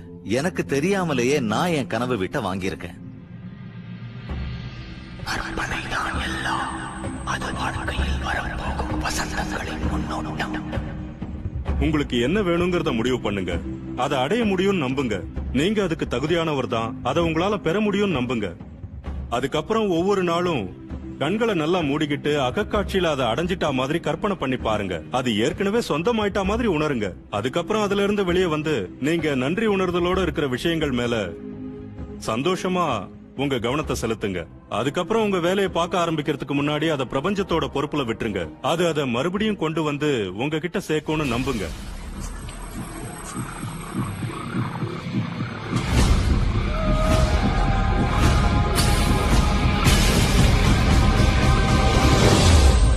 ரகசியம் எனக்குள்ள ஒரு பரிபூர்ண மாற்றத்தை கொண்டு வந்தது. ஏன்னா நான் எதிர்மறையான எண்ணங்களை கொண்ட ஒரு தந்தையோட தான் வளர்ந்தேன். பணக்காரங்கள்லாம் கொள்ளையடிச்சு சொத்து சேர்த்தவங்க, பணம் வச்சிருக்கிறவங்க, ஏதாவது ஒரு வழியில மத்தவங்களை ஏமாத்தினவங்கன்ற எண்ணம் அவருக்கு இருந்தது. அதனால பணம் நம்ம கிட்ட இருந்தா நாம கெட்டு போயிடுவோம், கெட்டவங்க கிட்ட மட்டும்தான் பணம் இருக்கும், பணம் மரத்துல காய்க்கிறது இல்லன்னு பணத்தை பத்தி எதிர்மறையான கருத்துக்களோட தான் நான் வளர்ந்தேன். நான் என்ன ராக்கஃபெல்லர்னு உனக்கு நினைப்பான்னு எங்க அப்பா அடிக்கடி சொல்லுவாரு. இப்படி இருக்கும்போது வாழ்க்கைங்கிறது ரொம்ப கஷ்டமானதுங்கிற தீவிரமான நம்பிக்கையோட தான் நான் வளர்ந்தேன். நான் கிளமன் ஸ்டோனை சந்திச்சப்போதான் என் வாழ்க்கையில ஒரு மாறுதல் ஏற்பட்டது.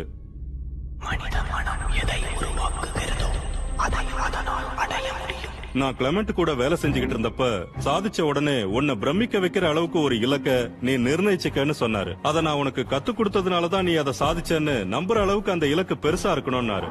அந்த நேரத்துல நான் வருஷத்துக்கு $8000 சம்பாதிச்சுக்கிட்டு இருந்தேன். நான் இன்னும் நிறைய சம்பாதிக்கணும்னு ஆசைப்பட்டதுனால நான் எனக்குள்ளேயே $1,00,000 சம்பாதிக்கணும்னு நினைச்சுக்கிட்டேன். அதை எப்படி செய்ய போறேன்னு எனக்கு அப்ப தெரியாது. என்கிட்ட எந்த திட்டமும் இல்ல, அதுக்கு வாய்ப்பும் இல்ல. ஆனா நான் அதை நம்ப போறேன், அதுதான் உண்மைங்கிற மாதிரி நடந்துக்க போறேன், பிரபஞ்சத்துக்கு சமர்ப்பிக்க போறேன்னு சொல்லி அப்படியே செஞ்சேன். கிளமெண்ட் எனக்கு கத்து கொடுத்த இன்னொரு விஷயம், தினமும் கண்ணை மூடி உக்காந்துகிட்டு இலக்குகளை ஏற்கனவே அடைஞ்சிட்ட மாதிரி அகக்காட்சியில பாக்குறது. நான் நிஜமாவே $1,00,000 நோட்டு ஒன்ன தயாரிச்சு அதை என் படுக்கைக்கு மேல இருக்கிற உத்தரத்துல ஒட்டி வச்சேன். கண் முழிச்ச உடனே நான் அதை பார்த்தா அது என்னோட நோக்கத்தை நினைவுபடுத்தும். அதுக்கப்புறம் நான் கண்களை மூடிக்கிட்டு $1,00,000 இருந்தா நான் எப்படி வாழ்க்கையை நடத்துவேன்னு கற்பனை பண்ணி பார்ப்பேன். அற்புத அனுபவம். சுவாரஸ்யமான விஷயம் என்னன்னா 30 நாளைக்கு எந்த மாற்றமும் ஏற்படல. எனக்கு பிரமாதமான கருத்து எதுவும் உதயமாகல. யாரும் எனக்கு பணம் தரவும் முன் வரல. 4 வாரம் கழிச்சு ஒரு நாள் நான் குளிச்சுக்கிட்டு இருந்தப்போ எனக்கு அந்த $1,00,000 யோசனை அப்படியே என் மனசுக்குள்ள வந்தது. அப்ப என் புத்தகம் ஒண்ணு வெளியாகி இருந்தது. என் புத்தகத்தோட 4 லட்சம் பிரதிகளை ஒரு பிரதி $0.25 வீதம் வித்தா $1,00,000 கிடைக்கும்னு நினைச்சேன். அந்த புத்தகம் ஏற்கனவே என்கிட்ட இருந்தது. ஆனா அந்த யோசனை எனக்கு வரல. உங்களுக்கு உத்வேகமான ஒரு எண்ணம் ஏற்பட்டா அதை நம்பி உடனே செயல்ல இறங்கணுங்கிறது தான் ரகசியம். அதை எப்படி செய்யறதுன்னு எனக்கு தெரியல. 4 லட்சம் பிரதிகள், இது வரைக்கும் அவ்வளவு பிரதிகளை நான் வித்ததில்ல.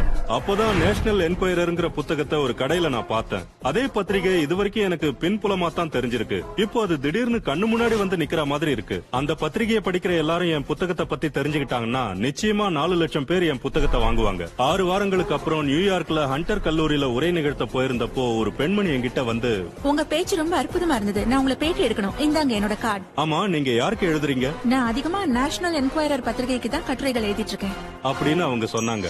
உடனே த ட்வைலைட் ஜோன்ங்கிற பாட்டு என் காதுல ரீங்காரம் விட்டது. பரவாயில்லையே, இந்த விஷயம் வேலை செய்யுதுன்னு நினைச்சேன். என்னோட அந்த கட்டுரை வெளியே வந்தது. என் புத்தகத்தோட விற்பனையும் பல மடங்கு அதிகரிச்சது. நான் இங்க குறிப்பிட விரும்புறது என்னன்னா, இந்த பத்திரிகை நிருபர் உட்பட வெவ்வேறு வகையான நிகழ்வுகளை என் வாழ்க்கையில நான் கவர்ந்து இழுத்திருக்கேங்கிறது தான்.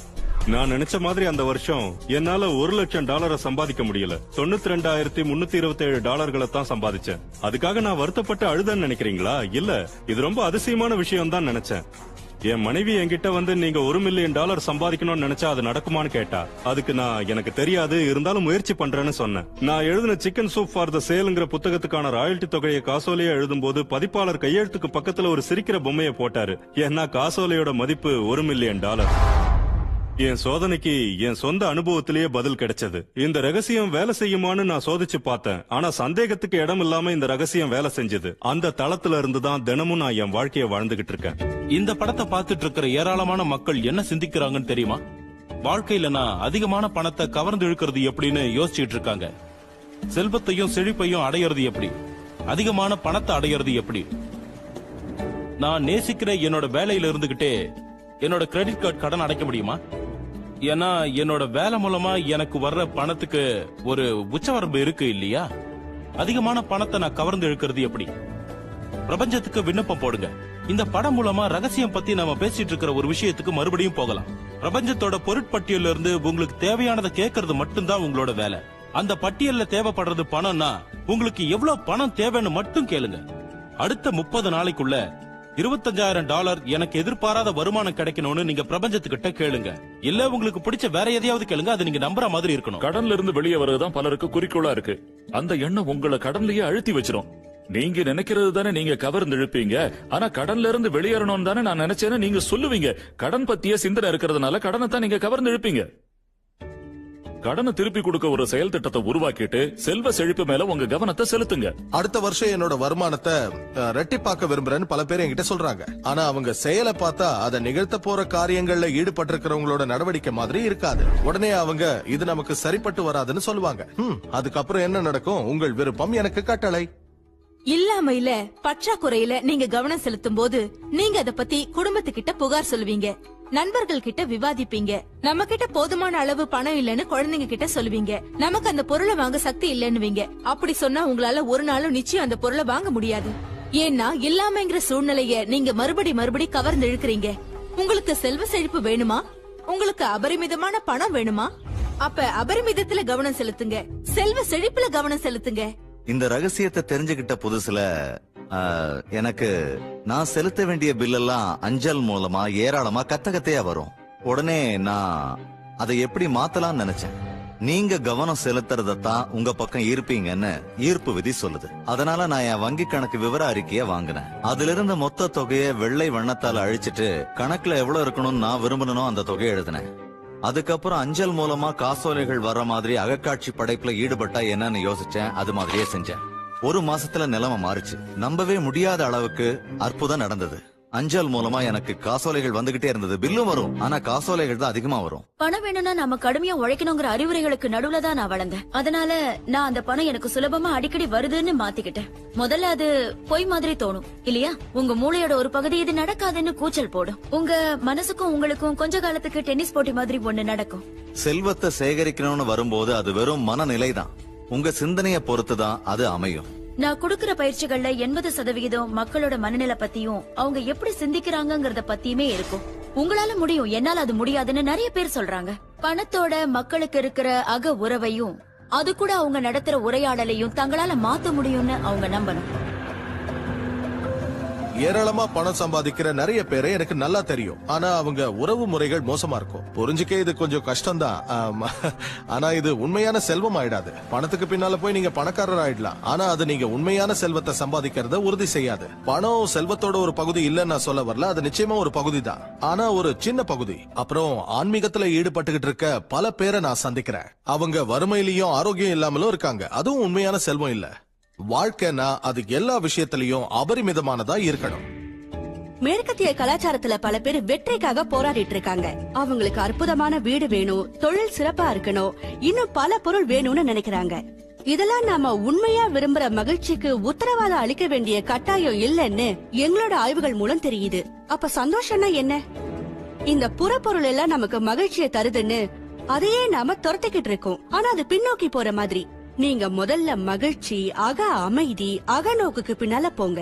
அதுக்கப்புறம் புறப்பொருள் எல்லாம் தானா உங்க முன்னாடி வரும்.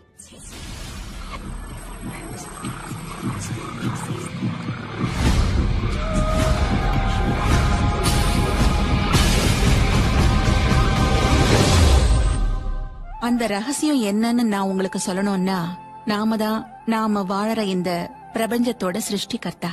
நாம உருவாக்க நினைக்கிற ஒவ்வொரு அபிலாஷையும் நாம வாழற வாழ்க்கையில நம்ம கிட்ட வந்து சேரும். அதுதான் ரகசியம். நம்ம அபிலாஷைகள், எண்ணங்கள், உணர்வுகள் எல்லாமே நிஜமாகுங்கிறதுனால அவை எல்லாமே முக்கியமானவை. நான் ஒரு நாள் ஒரு பிரபல தயாரிப்பாளர்கிட்ட வேலை செய்யற ஒரு கலை இயக்குனர் வீட்டுக்கு போயிருந்தேன். அவர் வீட்ல ஒவ்வொரு மூலையிலயும் அழகான ஓவியங்கள் இருந்தது. அது எல்லாத்துலயும் மெல்லிசா ஒரு துணியை போத்திக்கிட்டு அரை நிர்வாணத்தோட ஒரு பெண் இருந்தா. அவ நம்ம கிட்ட நான் உங்களை பாக்கலங்கிற மாதிரி முகத்தை திருப்பிக்கிட்டு இருந்தா. நான் அவர்கிட்ட உங்க காதல் வாழ்க்கையில பிரச்சனை இருக்கலாம்னு சொன்னேன். உங்களுக்கு ஞான திருஷ்டி இருக்கா? இல்ல, ஆனா இங்க பாருங்க, இங்க இருக்கிற 7 இடத்துலயும் ஒரே பெண்ணோட புகைப்படத்தை வரைஞ்சிருக்கீங்கன்னு சொன்னேன். அந்த மாதிரி ஓவியம் எனக்கு ரொம்ப பிடிக்கும். அதெல்லாம் நான் தான் வரைஞ்சது. அது அதை விட மோசம். நீங்க உங்க படைப்பு திறன் முழுசையும் அதுல கொட்டிருக்கீங்கன்னு அவர்கிட்ட சொன்னேன். அவர் ரொம்ப கவர்ச்சிகரமான மனிதர். அவரை சுத்தி எப்பவுமே நடிகைகள் கூட்டம் இருக்கும். ஏன்னா அவர் செய்யற வேலை அப்படி. ஆனா அவருக்கு காதல் மட்டும் வரவே இல்ல. உங்களுக்கு என்ன வேணும் அப்படின்னு கேட்டேன். வாரத்துக்கு 3 பொண்ணுங்களோட டேட்டிங் போகணும். அப்படின்னா 3 பொண்ணுங்களோட நீங்க இருக்கிற மாதிரி வரைஞ்சு அத ஒவ்வொரு மூலையிலயும் மாட்டி வைங்க அப்படின்னு சொன்னேன்.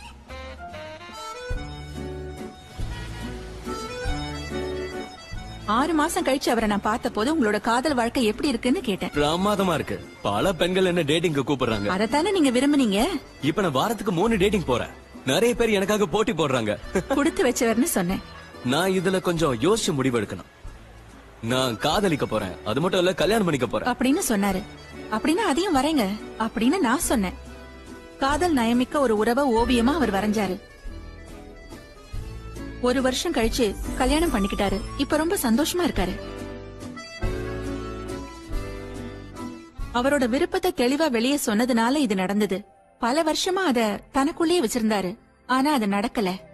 அவரோட விருப்பம் நிறைவேறாததுக்கு காரணம் என்னன்னா அவரோட புறப்பரிமாணமா விளங்கின அவரோட வீடு எப்பவும் அவரோட விருப்பத்துக்கு முரண்பாடாவே இருந்துகிட்டு வந்திருக்கு. இந்த கருத்தை நீங்க புரிஞ்சுக்கிட்டீங்கன்னா நீங்க அதை உங்களுக்கு சாதகமா பயன்படுத்திக்கலாம். உறவுகளுக்கு நடுவுல நாம முக்கியமா புரிஞ்சுக்க வேண்டியது யாரு உள்ள வராங்கங்கிறது தான். முதல்ல நீங்க இத புரிஞ்சுக்கணும். உங்க வாழ்க்கை துணை மட்டும் இதுல சம்பந்தப்படல. உங்க தோழமைய நீங்களே பாராட்டலன்னா வேற யாரு பாராட்டுவாங்கன்னு நீங்க எதிர்பார்க்க முடியும்?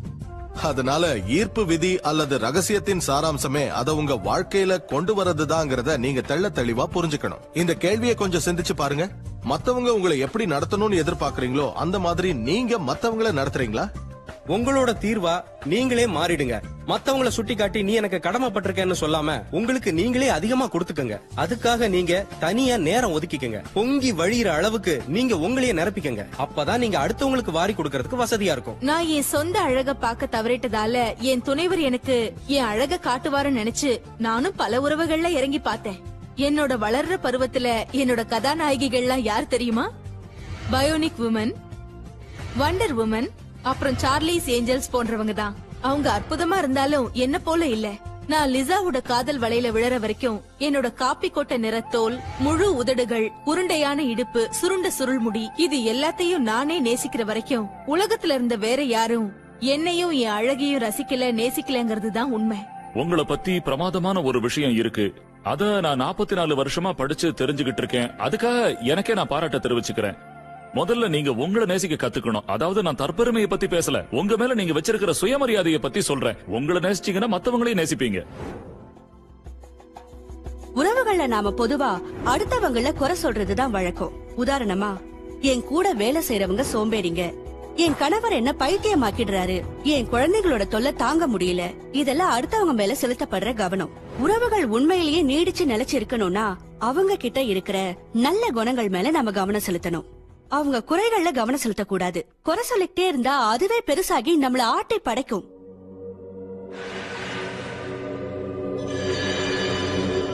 நீங்க உங்க உறவுகள்ல மிக கடுமையான சூழல்களை எதிர்கொள்ளும் சமயங்கள்ல கூட, உதாரணமா 2 பேருக்கும் எந்த விஷயத்திலயும் ஒத்து வரல, வாழ்க்கை எதிர்பார்த்தது மாதிரி இல்ல, இப்படி எதுவா இருந்தாலும் சரி, உங்களால மறுபடியும் உறவுகளை சரி பண்ண முடியும். ஒரு காகிதத்தை எடுத்து அடுத்த 30 நாளைக்கு அந்த நபர்கிட்ட நீங்க பெருமையா நினைக்கிற விஷயங்கள் என்னென்ன இருக்குதோ அதெல்லாம் எழுதுங்க. நீங்க அவங்களை எதுக்காக நேசிக்கிறீங்கன்ற காரணத்தையும் எழுதுங்க.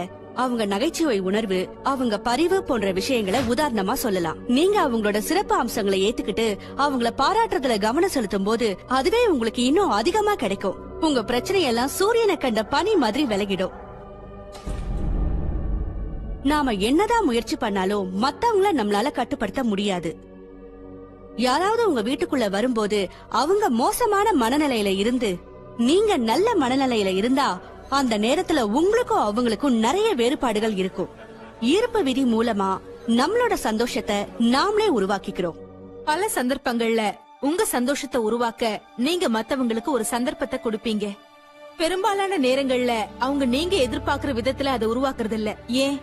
ஏன்னா உங்களோட சந்தோஷத்தையும் ஆனந்தத்தையும் கட்டுப்படுத்துறதுக்கு ஒருத்தராலதான் முடியும். அது யார் தெரியுமா? அது நீங்க தான்.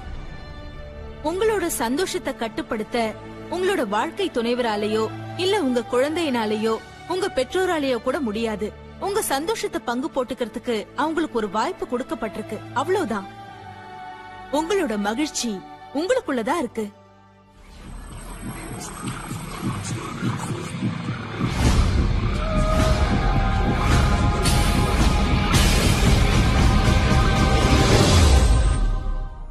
நம்ம உடம்பு நம்ம எண்ணங்களால உருவானதுங்கிற உண்மையை நாம புரிஞ்சுக்க வேண்டியது அவசியம்.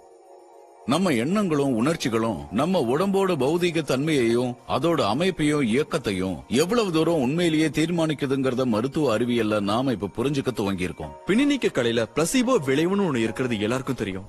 பிளசிபோன்றது நம்ம உடம்புல எந்த விதமான விளைவையோ தாக்கத்தையோ ஏற்படுத்தாதுன்னு கருதப்படுற சக்கரை மாத்திரைய போன்றது. மத்த மாத்திரைய போலவே இதுவும் பலன் தரும்னு நோயாளிங்க கிட்ட சொல்லப்படுது. சமயத்துல அந்த நோயை குணமாக்க குறிப்பிடப்பட்ட மாத்திரையை விட பிளசிபோ அதிக விளைவு உண்டாக்குது. குணமாக்குற கலையில மனித மனசுக்கு அதிக பங்கு இருக்குன்னு கண்டுபிடிக்கப்பட்டிருக்கு. சமயத்துல அது மருந்தை விட அதிகமா வேலை செய்யுது. ஒரு நோயாளி குறிப்பிட்ட வியாதியால அவதிப்படுறாரு. அவங்க மனசுல எது அந்த நோயை உண்டாக்கி இருக்குன்னு கண்டறிய மாத்து மருத்துவம் இருக்கு. மருந்து கொடுக்கறது வழக்கமானது. ஆனா அதே நோயாளி ஒருவேளை சாகர நிலை அடைஞ்சாருன்னா இந்த மாதிரி ஆராய்ச்சி பண்றதெல்லாம் விட்டுட்டு அவருக்கு சாதாரண மருந்து கொடுக்கறதா நல்லது. அதனால மருந்தை ஒதுக்காதீங்க. எல்லா குணமாக்கும் முறைக்கும் இங்க இடம் இருக்கு. இந்த பிரபஞ்சம் ஆரோக்கியம், செழிப்பு, அபரிமிதத்தோட ஒப்பற்ற வடிவம்.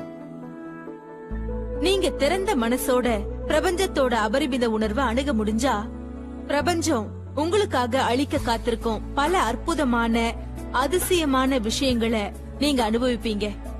உதாரணத்துக்கு ஆரோக்கியம், நல்ல செல்வ செழிப்பு, அற்புதமான இயற்கை, இது எல்லாத்தையும் அனுபவிக்கலாம். ஆனா உங்களை நீங்களே எதிர்மறையான எண்ணங்களால பூட்டி வச்சுக்கிட்டீங்கன்னா நீங்க அசௌகரியத்தை உணர்வீங்க, வேதனையை உணர்வீங்க, வலிய உணர்வீங்க. நீங்க ஒவ்வொரு நாளையும் கடத்துறதுக்கு பெரும்பாடு பட வேண்டியது இருக்கும். உயிர்கொல்லி நோயால பாதிக்கப்பட்ட பல பேர் உங்களுக்கு தெரிஞ்சிருக்கும்.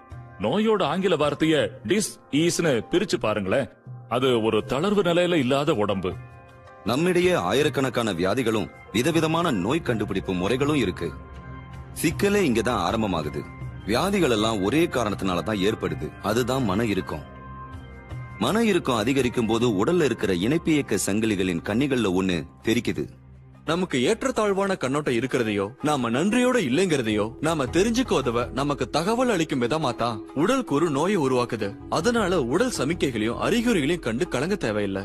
எல்லாராலையும் அடிக்கடி கேட்கப்படுற கேள்வி என்னன்னா, ஒரு மனுஷன் உடம்புங்கிற கோயில்ல நோயை வரவழைச்சுக்கிட்டோ இல்ல அசௌகரியத்தை உண்டாக்கிக்கிட்டாலோ சிந்தன சக்தியால அதை முறியடிக்க முடியுமாங்கிறது தான் கேள்வி. கண்டிப்பா முடியுங்கிறது தான் பதில்.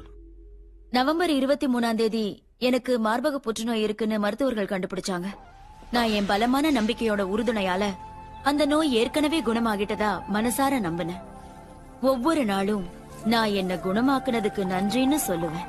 தொடர்ந்து நிறுத்தாம நான் சொன்னது, என்ன குணமாக்குனதுக்கு நன்றி. நான் குணமாக்கப்பட்டதா மனசார நம்பினேன். ஒவ்வொரு நாளும் என் உடம்புல புத்துநோய் இல்லங்கிற மாதிரிதான் என்ன நான் பார்த்தேன். நான் என்ன குணப்படுத்திக்க கையாண்ட வழிமுறைகள்ல ஒண்ணுதான் வேடிக்கையான நகைச்சுவை திரைப்படங்களை பாக்குறது. அத பாத்துக்கிட்டே நிறுத்தாம சிரிச்சுக்கிட்டே இருந்தேன். நம்ம உடம்புல மன இறுக்கத்தை உண்டாக்காம பாத்துக்கிறது அவசியம். ஏன்னா ஒரு நோயை குணப்படுத்திக்கிட்டு இருக்கும் போது நீங்க செய்யக்கூடிய மோசமான விஷயங்கள்ல ஒண்ணு மன இறுக்கத்தை உண்டாக்கிக்கிறது தான்.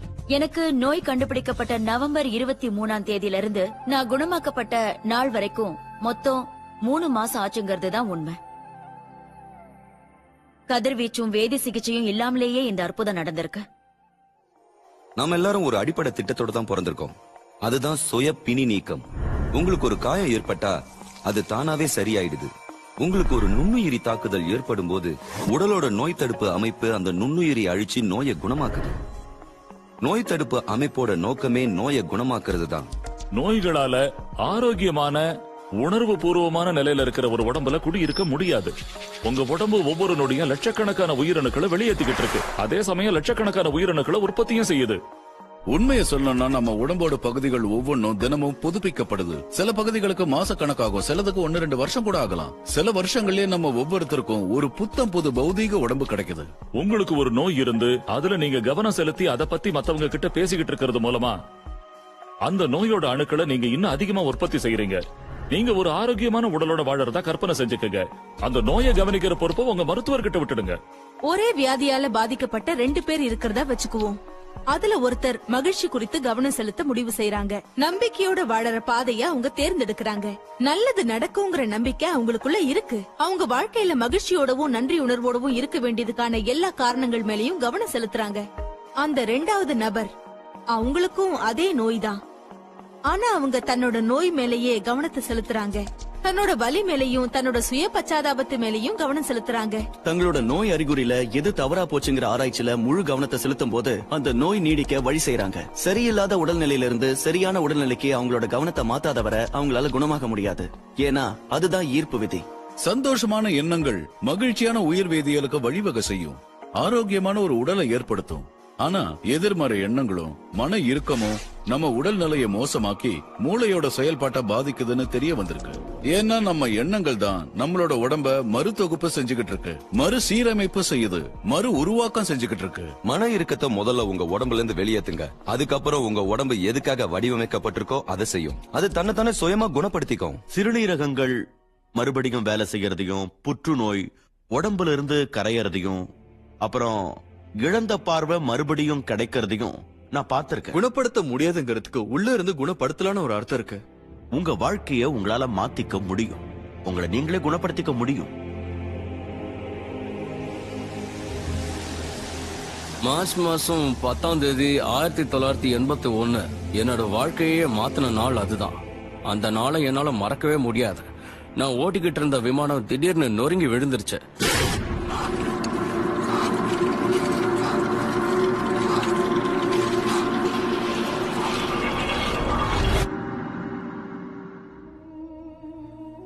உடம்போட எந்த பகுதியையும் அசைக்க முடியாத நிலையில நான் மருத்துவமனையில சேர்க்கப்பட்டேன்.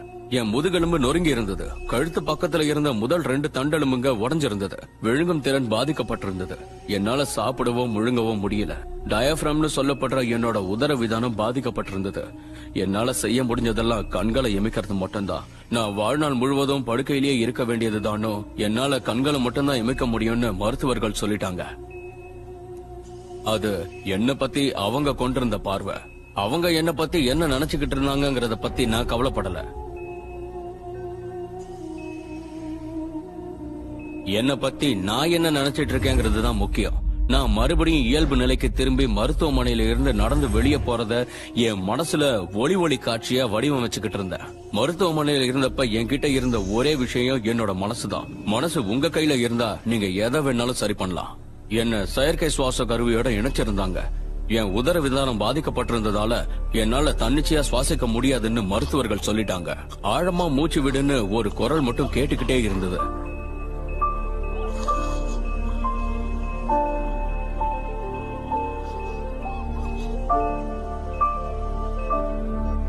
கடைசியில செயற்கை சுவாச கருவிகள் அகற்றப்பட்டது. அது எப்படி நடந்ததுன்னு அவங்களுக்கே புரியல. என் குறிக்கோள்ல இருந்தும் என் முன்னோக்கு பார்வையில இருந்தும் என்ன திசை திருப்புற எதையும் என் மனசுக்குள்ள அனுமதிக்கிற நிலையில நான் இல்ல.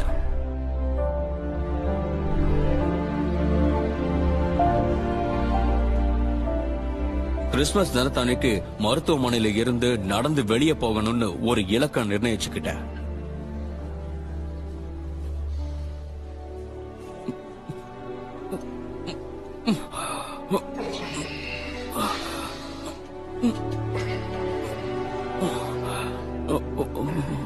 கடினமான பயிற்சிக்கு அப்புறம் என் 2 காலாலையும் நடந்து மருத்துவமனையில இருந்து வெளியேறினேன். அது சாத்தியமே இல்லைன்னு அவங்க சொன்னாங்க. அந்த நாளை என்னால மறக்கவே முடியாது. வாழ்க்கையில ஏதாவது ஒரு விதத்துல பாதிக்கப்பட்டிருக்கிறவங்களுக்கு என் வாழ்க்கையில இருந்து ஒரு செய்தியை சொல்ல விரும்பினா அவங்களால என்னெல்லாம் சாதிக்க முடியும், என் வாழ்க்கையில இருந்து அதை சொல்லணும்னா அந்த மக்களால வாழ்க்கையில என்ன சாதிக்க முடியுங்கிறத நான் ஒரு சில வார்த்தைகள்ல சொல்லிடுவேன். மனிதன் தான் எப்படி சிந்திக்கிறானோ அப்படியே ஆகிறான்.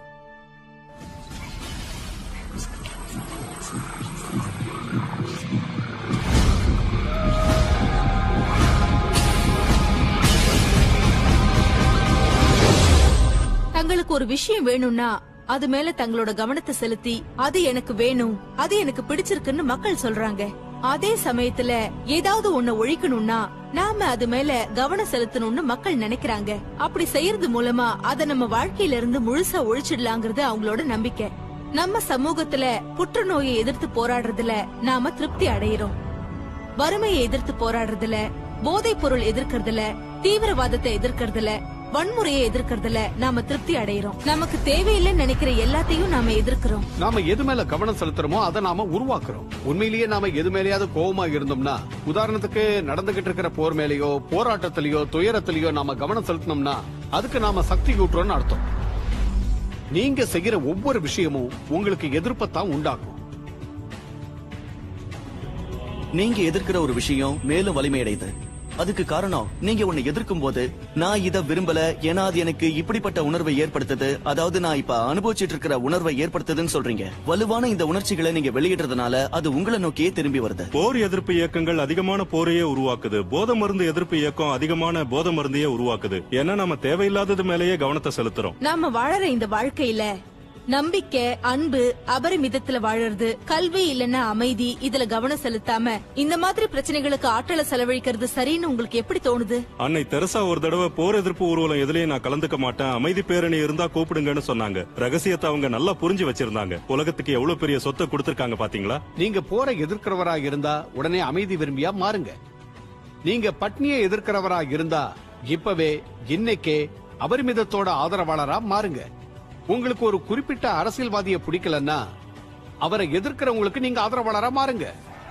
பெரும்பாலான சமயங்கள்ல மக்கள் யாரை எதிர்க்கிறாங்களோ அவங்க வெற்றி அடைஞ்சிடறாங்க. ஏன்னா இவங்களோட முழு கவனமும் சக்தியும் அவருக்கு கிடைக்குது. உங்களுக்கு தேவைப்படாததை விட்டுட்டு தேவைப்படுற விஷயத்துல மட்டும் உங்க கவனத்தை செலுத்துங்க. உங்களுக்கு வேண்டாங்கிறத தெரிஞ்சுக்கிறதுல பிரச்சனை இல்ல, ஏன்னா இதுதான் எனக்கு வேணுங்கிறத கண்டுபிடிக்க அது உதவுது. ஆனா உண்மை என்னன்னா, உங்களுக்கு வேண்டாங்கிறத பத்தி நீங்க அதிகமா பேச பேச, இல்லன்னா அது எவ்வளவு மோசம்னு நீங்க சொல்ல சொல்ல, எப்பவும் அதையே படிச்சுக்கிட்டு இருந்தீங்கன்னா கூட மேல மேல அதையே உருவாக்குறீங்க. பல தடவை மக்கள் என்கிட்ட வந்து நாட்டு நடப்பு எங்களுக்கு தெரியணுமேன்னு கேக்குறாங்க. அதை நீங்க தெரிஞ்சுக்க வேண்டியது அவசியம் தான். அதுக்காக தகவல் வெள்ளத்துல மூழ்க வேண்டிய அவசியம் இல்ல. வெளி உலக அபிப்பிராயங்களை விட உங்களுக்குள்ள இருக்கிற குரலும் முன்னோக்கும் தெளிவா சத்தமா ஒலிக்கும் போது நீங்க உங்களோட வாழ்க்கைய ஜெயிச்சிட்டீங்கன்னு அர்த்தம். ஆழ்ந்த அமைதியோட இருக்க கத்துக்குங்க. உங்களுக்கு தேவைப்படாத விஷயத்து மேல கவனத்தை செலுத்தாதீங்க. அத சுத்தி இருக்கிற உணர்வுகள் மேலயும் கவனம் செலுத்தாதீங்க. நீங்க எந்த அனுபவம் கிடைக்கணும்னு நினைக்கிறீங்களோ அது மேல கவனம் செலுத்துங்க. கவனம் போகும் இடத்துல சக்தி பாயும். உலகத்தை மாத்துறதோ இல்ல உங்களை சுத்தி உள்ள மக்களை மாத்துறதோ உங்களோட வேலை இல்ல. பிரபஞ்சத்துக்கு உள்ள இருக்கிற தங்கு தடையில்லாத போக்கோட போறதும், அதுக்குள்ள இருக்கிற உலகத்துல அத கொண்டாடுறதும் தான் உங்க வேலை. இந்த சமயத்துல உங்க மனசுல இல்லனாலும் யாரோட மனசுலயோ இருக்கிற என்கிட்ட அடிக்கடி கேட்கப்படுற கேள்விகள்ல ஒண்ணு, ரகசியத்தை இந்த உலகத்துல இருக்கிற எல்லாருமே பயன்படுத்தி இந்த பிரபஞ்சத்தை ஒரு பொருள் பட்டியலா பாவிச்சா எல்லா பொருளும் சீக்கிரம் தீந்துராதா? எல்லாரும் வங்கியை நோக்கி ஓடி அந்த வங்கியை திவாலாக்கிட மாட்டாங்களா? ரகசியத்தை கத்து கொடுக்கறதுல இருக்கிற சிறப்பு என்னன்னா, எல்லாருக்கும் நன்மை செய்யற விஷயங்கள் இங்க அபரிமிதமா இருக்குங்கிறத சொல்றதுதான். மனித குலத்தோட மனசுல புகுந்து விஷக்கிருமியா செயல்படுற ஒரு பெரிய பொய் இங்கு உலா வந்துகிட்டு இருக்கு. நல்ல விஷயங்கள் இந்த உலகத்துல அபரிமிதமா இல்லங்கிறது தான் அந்த பொய். பற்றாக்குறை இருக்கு, கட்டுப்பாடுகள் கடுமையா இருக்கு, கட்டுப்பாடுகள் இருக்குன்னு அந்த பொய் சொல்லுது. அந்த பொய் மக்களை பயத்திலையும் பேராசையிலையும் கஞ்சத்தனத்திலையும் வாழ வழி செஞ்சுகிட்டு இருக்கு. அந்த பயம், பேராசை, கஞ்சத்தனம், பற்றாக்குறை பத்தின எண்ணங்கள் அவங்க வாழ்வு அனுபவங்களா மாறிடுது. அதனால உலகம் ஒரு விஷ மாத்திரைய முழுங்கி இருக்கு. ஆனா உண்மை என்னன்னா, எல்லாருக்கும் போக நல்லது அபரிமிதமா இருக்கு. போதுமான அளவுக்கு மேல படைப்பு மிக்க கருத்துக்கள் உலவுது. போதுமான அளவுக்கு மேல சக்தி, அன்பு, சந்தோஷம் எல்லாமே இருக்கு. தன்னோட எல்லையில்லா சக்தியை நல்லா தெரிஞ்சு வச்சுக்கிட்டு இருக்க ஒரு மனசுக்குள்ள இருந்துதான் இது எல்லாமே பிறக்குதுன்னு நான் உறுதியா சொல்லுவேன். வாழ்க்கைங்கிறது அபரிமிதமானதா இருக்கணும்னு இந்த பூமியில கால் பதிச்சுட்டு போன எல்லா மகான்களும் சொல்லிட்டு போயிருக்காங்க. நாம வளங்கள் குறைஞ்சிருச்சுன்னு நினைக்க துவங்கும் போதே அதே காரியத்தை சாதிக்கக்கூடிய புதிய வளங்களை கண்டுபிடிக்கிறோம். நாம நம்ம முன்னோக்கு பார்வையை விரிவாக்காததும் நம்மள சுத்தி இருக்கிறத நம்ம பார்க்காததுனாலையும் தான் நம்ம கிட்ட பற்றாக்குறை இருக்குன்னு சொல்றோம். மக்கள் தங்களோட இதயம் சுட்டி காட்டுற வழியில வாழ தொடங்கி பிடிச்சதுக்கு பின்னால போகும்போது எல்லாரும் ஒரே விஷயத்துக்கு பின்னால போறதில்ல. இதுதான் இதுல இருக்கிற ஒரு சிறப்பு. நம்ம எல்லாருக்கும் BMW கார் தேவைப்படுறதில்ல. நம்ம எல்லாருக்குமே ஒரே நபர் தேவைப்படுறதில்ல. எல்லாருக்கும் ஒரே விதமான அனுபவங்கள் தேவைப்படுறதில்ல. ஒரே விதமான உடைகள் தேவைப்படுறதில்ல. இப்படி சொல்லிக்கிட்டே போகலாம். எல்லாருக்கும் போதுமான அளவு இருக்கு. அதை நீங்க நம்புனா, அதை உங்களால பார்க்க முடிஞ்சா, அதை நம்பி நீங்க செயல்பட்டா அது உங்களுக்காக தோன்றும். அதுதான் உண்மை. உங்களுக்கு கொடுக்கப்படணுங்கிறதுக்காகத்தான், நீங்க அடையணுங்கிறதுக்காகத்தான் எல்லா அன்பும், எல்லா மகிழ்ச்சியும், எல்லா அபரிமிதமும், எல்லா செழிப்பும், எல்லா பேரானந்தமும் காத்துக்கிட்டு இருக்கு. அத உங்க முயற்சியால நீங்க தான் அடையணும். அதுக்கான பசியை நீங்க வளர்த்துக்கணும். அத அடையணுங்கிற எண்ணம் உங்களுக்குள்ள வரணும். அந்த எண்ணம் உங்களுக்குள்ள மேலோங்கி நின்னுச்சுன்னா இந்த பிரபஞ்சம் உங்களுக்கு விருப்பமான எல்லா பொருளையும் உங்களுக்கு நிச்சயமா அளிக்குங்கிறதுல சந்தேகமே இல்ல. உங்களுக்கு சுத்தி இருக்கிற அழகான அற்புதமான விஷயங்கள் எல்லாத்தையும் ஆராதனை செய்யுங்க, ஆசிர்வதிங்க. ஆனா அதே சமயம் உங்க எதிர்பார்ப்புக்கு ஏத்த மாதிரி இல்லாதத பத்தி குறை சொல்றதுலயும் குத்த சொல்றதுலயும் உங்களோட சக்தியை நீங்க விரயம் செய்யாதீங்க. தேவைப்படுற எல்லாத்தையும் நீங்க அரவணைச்சுக்கங்க. அப்பதான் அது உங்களுக்கு இன்னும் அதிகமா கிடைக்கும். மத்தவங்களுக்கு ஆற்றல் கொடுக்கறதும் அவங்களோட பகிர்ந்துக்கிறதுமான ரகசியத்தை பெரும்பாலான கடந்த கால தலைவர்கள் தவற விட்டுட்டாங்க. நாம உயிர் துடிப்போட உலா வர இதுதான் சரியான சமயம். அறிவை பெருக்கிற சக்தி நம்ம விரல் நுனியில இருக்கிறது மனித குல வரலாற்றிலேயே இதுதான் முதல் முறை.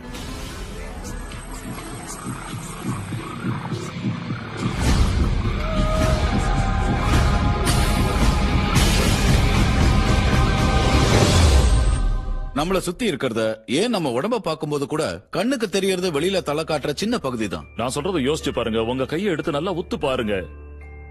அது பாக்குறதுக்கு உறுதியா இருக்கும், ஆனா உண்மையிலேயே அது அப்படி இல்ல. சக்தி மிக்க நுண்ணோக்கியின் கீழ் அதை வச்சு பாத்தீங்கன்னா ஆற்றலால அதிர்ந்துகிட்டு இருக்கிற ஒரு தொகுதியா தான் அது தெரியும். உங்க கைகளா இருக்கட்டும், கடலா இருக்கட்டும், விண்மீனா இருக்கட்டும், எல்லாமே அச்சு அசலா ஒரே விஷயத்தால ஆனதுதான். உண்மை என்னன்னா எல்லாமே ஆற்றல் தான். உங்களுக்கு இன்னும் கொஞ்சம் நல்லா புரியற மாதிரி விளக்கமாவே சொல்றேன். முதல்ல பிரபஞ்சம், அப்புறம் நம்ம பால்வெளி மண்டலம், நம்ம கிரகம், அதுக்கப்புறம் மனுஷன், அதுக்கப்புறம் அவனுக்குள்ள இருக்கிற உடல் உறுப்புகள், உடல்ல இருக்கிற உயிர் அணுக்கள், அதுக்கப்புறம் அணு மூலக்கூறுகள், அப்புறம் அணுக்கள், அதுக்கப்புறம் கடைசியா ஆற்றல். இந்த மாதிரி சிந்தனையை தூண்டுறதுக்கு ஏகப்பட்ட தலங்கள் இருக்கு. ஆனா இந்த பிரபஞ்சத்துல எல்லாமே ஆற்றல் தான். நீங்க எந்த நகரத்துல வசிக்கிறீங்கிறது முக்கியம் இல்ல. உங்க எல்லாரோட உடம்புல இருக்கிற சக்தியை ஒண்ணு சேர்த்தா மொத்த நகரத்துக்கும் ஒரு வாரத்துக்கு ஒளி கொடுக்க முடியும். பெரும்பாலான மக்கள் இந்த பூத உடலை கொண்டு தங்களை வரையறுத்துக்கிறாங்க. ஆனா நீங்க ஒரு பூத உடல் மட்டும் இல்ல, நுண்ணோக்கி மூலமா பார்த்தா கூட நீங்க ஒரு ஆற்றல் தளமா தான் தெரிவிங்க. ஆற்றலை பத்தி நாம தெரிஞ்சு வச்சிருக்கிறது இதுதான். ஒரு குவாண்டம் இயற்பியலாளர் கிட்ட போய் உலகத்தை படைச்சது எதுன்னு கேட்டா அவங்க உடனே ஆற்றல்னு சொல்லுவாங்க. ஆற்றலை விவரிக்க சொன்னா ஆற்றலை ஆக்கவோ அழிக்கவோ முடியாது. அது எப்பவும் இருந்துகிட்டு இருக்கு, இனிமேலும் இருக்கும். இதுவரைக்கும் இருந்துகிட்டு இருந்ததெல்லாம் எப்பவுமே இருந்திருக்கு, அதெல்லாம் வடிவத்துக்குள்ள நுழையுதுன்னு சொல்லுவாங்க. நீங்க ஒரு இறை இயலாளர் கிட்ட போய் பிரபஞ்சத்தை படைச்சது யாருன்னு கேட்டீங்கன்னா உடனே அவங்க இறைவன்னு பதில் சொல்லுவாங்க. இறைவனை பத்தி விளக்கத்தை கேட்டா அவர் இருந்தாரு, இருக்காரு, அவரை ஆக்கவோ அழிக்கவோ முடியாது, அவர் அப்படியே இருப்பாரு, வடிவத்துக்குள்ள நுழைவாரு, வடிவத்திலிருந்து வெளியேறுவார்னு சொல்லுவாங்க. இது ரெண்டுமே ஒரே விளக்கம் தான், ஆனா வார்த்தை பிரயோகத்துல தான் வித்தியாசம் இருக்கு. உங்களை எலும்பு தோல் போர்த்திய பூத உடல் நினைச்சுக்கிட்டு இருக்கீங்களா? மறுபடியும் சிந்திச்சு பாருங்க. நீங்க ஒரு ஆன்மா, மாபெரும் சக்தி வெளியில இயங்கிக்கிட்டு இருக்கிற ஒரு ஆற்றல் தளம். நம்ம ஒருத்தரோட ஒருத்தர் இணைக்கப்பட்டிருக்கோம். அதை நம்மால பார்க்க முடியாது. இது புற வழின்னோ இது அக வழின்னோ தனித்தனியா எதுவும் இல்ல, எல்லாமே இணைக்கப்பட்டிருக்கு. இங்க பிரிக்க முடியாத ஆற்றல் தளம் தான் இருக்கு. பெரும்பாலான சமயங்கள்ல இந்த பூத உடலாலும் பௌதீக ஈர்ப்பாலும் நம்ம கவனம் சிதறிடுது. உங்க ஆன்மாவை தற்காலிகமா சிறை வைக்கிற ஒரு சாதனம் தான் உங்க உடம்பு. ஒரு அறையை நிரப்பக்கூடிய அளவுக்கு உங்க ஆன்மா ரொம்ப பெருசு. நீங்க ஆதி அந்தம் இல்லாதவர். நீங்க தான் சக்தியின் பிறப்பிடம். மனுஷ ரூபத்துல வடிவமைக்கப்பட்டுள்ள கடவுள் நீங்க தான். நீங்க ஒரு கச்சிதமான வடிவமைப்பு. ஆன்மீக ரீதியா சொல்லணும்னா நாம கடவுளை போல உருவாக்கப்பட்டுள்ள அவரோட பிம்பம். பிரபஞ்சம் தன்னோட உணர்வு நிலைய வெளிப்படுத்திக்கிற மற்றொரு வழிதான் நாமன்னு சொல்லலாம். மலர்ந்துகிட்டு இருக்கிற சாத்தியக்கூறுகளோட முடிவில்லாத தளம் நாமன்னு கூட சொல்லலாம். இது எல்லாமே உண்மைதான்.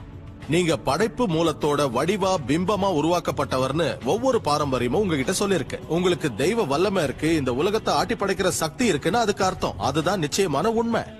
ஆமா, உண்மைதான். நீங்க உங்க வாழ்க்கையில இந்த கட்டம் வரைக்கும் உங்களுக்கு தகுதியான அற்புதமான விஷயங்களை படைச்சிருக்கலாம், இல்ல படைக்காமலும் இருக்கலாம். உங்க வாழ்க்கையோட தற்போதைய நிலை நீங்க உண்மையிலேயே விரும்பினதா இருக்குதா, உங்க தகுதிக்கு ஏற்றதா இருக்குதாங்கிற கேள்விய நல்லா யோசிச்சு பாருங்க. அப்படி இல்லன்னு நீங்க நினைச்சீங்கன்னா அதை மாத்திக்கிறதுக்கு இதான் சரியான சமயம். ஏன்னா அதை செய்யக்கூடிய சக்தி உங்ககிட்ட இருக்கு. எல்லா சக்தியும் உள்ளிருந்து வருபவைதான். அதனால் அவை நம் கட்டுப்பாட்டில் தான் உள்ளன. பெரும்பாலான மக்கள் தங்களை வாழ்க்கையோட பலியாடுகளா உணர்றாங்க. அதுக்கு அவங்க கடந்த கால சம்பவங்கள் மேலேயோ, மோசமா நடத்தின பெத்தவங்க மேலேயோ, இல்ல சீர்கெட்ட குடும்பத்துல வளர்ந்த சூழல் மேலேயோ பழி போடுறாங்க. இங்க நான் ஒரு உண்மையை சொல்லி ஆகணும். 85% குடும்பங்கள் ஏதோ ஒரு வகையில சீர்கெட்டிருக்குன்னு உளவியலாளர்கள் சொல்றாங்க. அதனால உங்க நிலைமை மட்டும்தான் அப்படின்னு நினைக்க முடியாது. என்ன பெத்தவங்க குடிகாரங்க, எங்க அப்பா என்ன சரியா நடத்துறது இல்ல, என் உடம்பு சரியில்லாம இருந்ததுன்னு நீங்க சொல்ல முடியாது. 13 இருந்து 18 வயசு வரைக்கும் எனக்கு சட்டவிரோத கும்பலோட தொடர்பு இருந்தது. எனக்கு ஒரு பயங்கரமான விபத்து ஏற்பட்டது. ஒரு கட்டத்துல நான் டல்லஸ்ல வீடு இல்லாம தெருவுல தவிச்சுக்கிட்டு இருந்தேன். ஹூஸ்டன்ல ஏறத்தாழ 15 வருஷம் நான் வறுமையில வாடிக்கிட்டு இருந்தேன். என் சின்ன வயசுல நான் படிக்கிறதுக்கு ரொம்பவே சிரமப்பட்டேன். அதுக்கு நான் லாயக்கு இல்லைன்னு எல்லாரும் முடிவு பண்ணிட்டாங்க. எனக்கு எழுத படிக்க பேச வராதுன்னு சொன்னாங்க. வாழ்க்கையில என்னால எதையும் சாதிக்க முடியாதுன்னு சொன்னாங்க. ஏதோ ஒரு விதத்துல நம்ம எல்லாரோட கதையும் இப்படித்தான் இருக்கு இல்லையா? இதுல நமக்கு நிறைய சந்தேகங்கள் வரும். உண்மையான கேள்வி என்னன்னா, இப்ப நாம என்ன செய்ய போறோங்கிறது தான், என்ன தேர்ந்தெடுக்க போறோங்கிறது தான். நீங்க முடிஞ்ச விஷயத்திலயும் தேவைப்படுறதுலயும் கவனம் செலுத்தலாம். மக்கள் தேவையான விஷயத்துல கவனம் செலுத்தும் போது அவங்க விரும்பாதது விலகி போயிடுது, விரும்புறது பெருகுது, விரும்பாதது மாயமா மறைஞ்சிடுது. உங்களோட தலைவிதியை நிர்ணயிக்க போறவர் நீங்க தான். கதாசிரியரும் நீங்க தான். கதை எழுத போறவரும் நீங்க தான். பேனா உங்க கையில இருக்கு. கதையோட முடிவையும் தேர்ந்தெடுக்க போறது நீங்க தான். ஈர்ப்பு விதியோட சிறப்பான அம்சம் என்னன்னா, நீங்க இப்ப எங்க இருக்கீங்களோ அந்த இடத்துல இருந்து தொடங்கலாம். நீங்க சீரான நல்ல எண்ணங்களை சிந்திக்க தொடங்கலாம். இணக்கமான மகிழ்ச்சியான உணர்வுகளை நீங்க உங்களுக்குள்ள உருவாக்க தொடங்கலாம். அதுக்கு ஏத்த மாதிரி அந்த ஈர்ப்பு விதி உங்களுக்குள்ள செயல்பட தொடங்கும். இந்த பிரபஞ்சத்துல எல்லாமே போதுமான அளவுக்கும் மேலா உபரியாவே இருக்கு. உங்களுக்கு எல்லா விஷயமும் நல்லபடியாவே நடக்குதுன்னு நம்புங்க. உங்களுக்கு இன்னும் வயசாகல, நீங்க இன்னும் இளமையா தான் இருக்கீங்கன்னு நினைச்சுக்கோங்க. நம்மளோட விருப்பம் என்னவோ அதை நம்மளால உருவாக்க முடியும். ஈர்ப்பு விதி அதை நிச்சயமா உங்களுக்கு உருவாக்கி தரும். உங்களை நீங்களே முழுமையா விடுவிச்சுக்குங்க. பரம்பரை பழக்க வழக்கங்கள்ல இருந்து, சமுதாய நம்பிக்கைகள்ல இருந்து, கலாச்சார குறியீடுகள்ல இருந்து விடுதலை ஆகுங்க. உலகத்துல பரவி இருக்கிற சக்தியை விட உங்களுக்குள்ள இருக்கிற சக்தி அதிகம்னு உங்களால ஆணித்தரமா நிரூபிக்க முடியும்.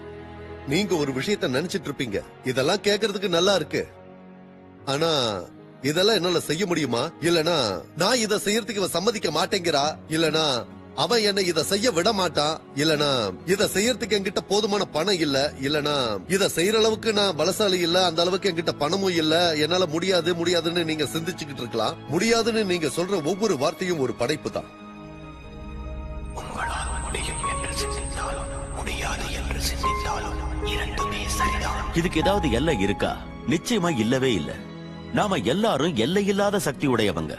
நமக்கு உச்சவரம்பே கிடையாது. இந்த கிரகத்துல வாழ்ந்துகிட்டு இருக்கிற ஒவ்வொரு மனுஷனுக்குள்ளேயும் உறைஞ்சுகிட்டு இருக்கிற திறன்கள், திறமைகள், இயற்கையா கிடைச்ச வரப்பிரசாதங்கள் மற்றும் சக்திக்கு எல்லையே கிடையாது.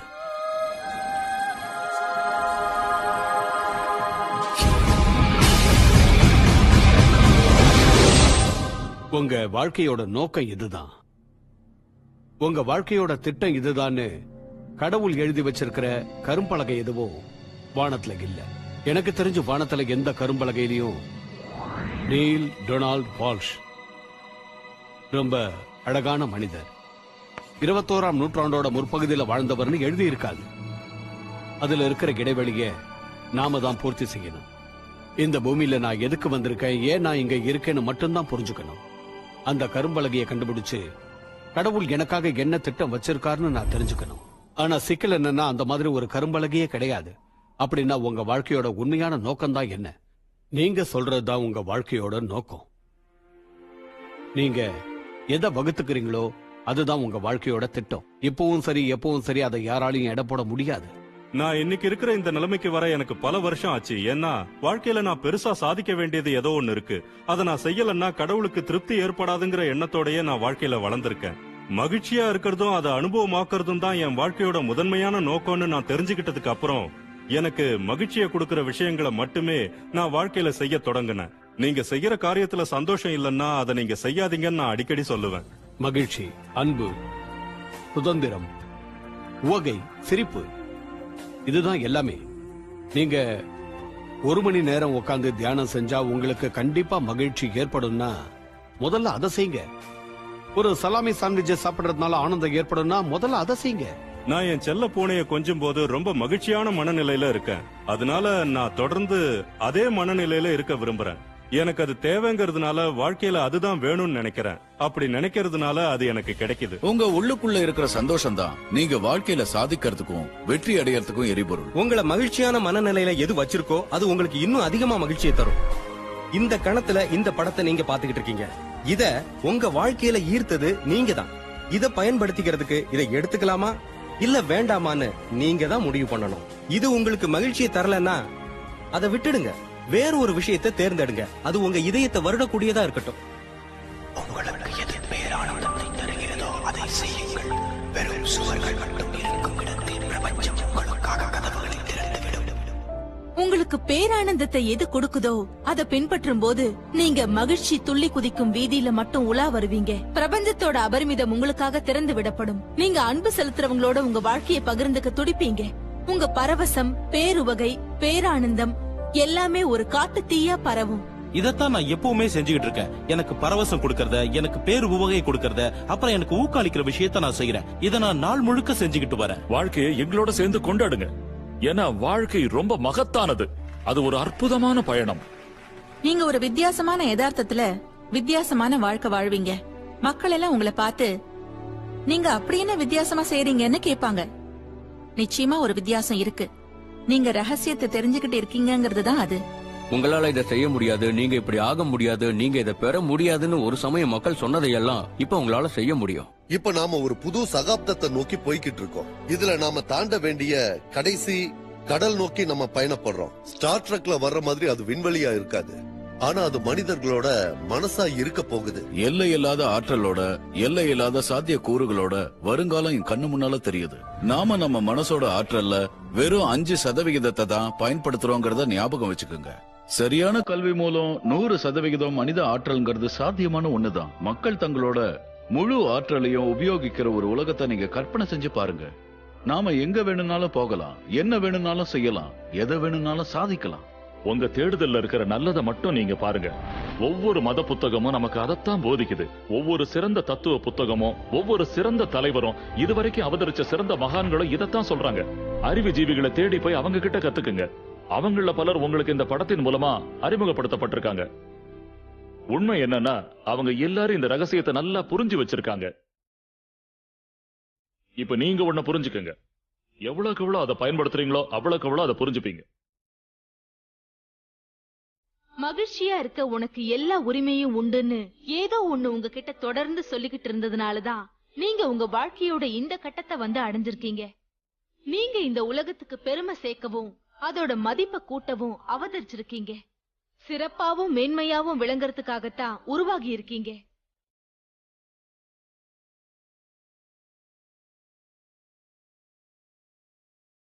நீங்க கடந்து வந்த ஒவ்வொரு அனுபவமும், நீங்க செலவழிச்ச ஒவ்வொரு நொடியும் இப்ப இங்க இந்த தருணத்துக்காகத்தான் உங்களை தயார் செஞ்சிருக்கு.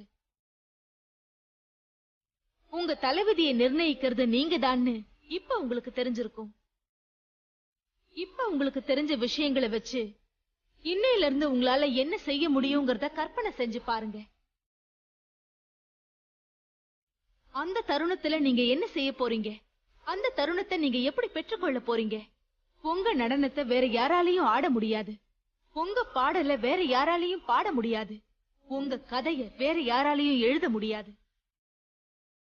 நீங்க யாரு, என்ன செய்றீங்கிறது இந்த கணத்துல இருந்து தொடங்குது. நீங்க ஒரு மாமனிதர்னு நான் இப்ப நம்புறேன். உங்ககிட்ட அற்புதமான ஏதோ ஒண்ணு இருக்கு.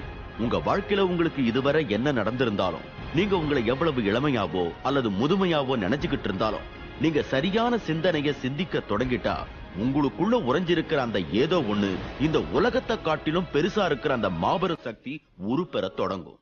அது உங்க வாழ்க்கையை ஆக்கிரமிச்சுக்கும். அது உங்களுக்கு உணவளிக்கும், உடை அளிக்கும், உங்களை பாதுகாக்கும், உங்களுக்கு வழிகாட்டும், உங்க இருத்தலை நீடிக்க செய்யும். இதையெல்லாம் நீங்க அனுமதிச்சீங்கன்னா அது கட்டாயமா செய்யும். அது நிச்சயமா நடக்கும்னு எனக்கு உறுதியா தெரியும்.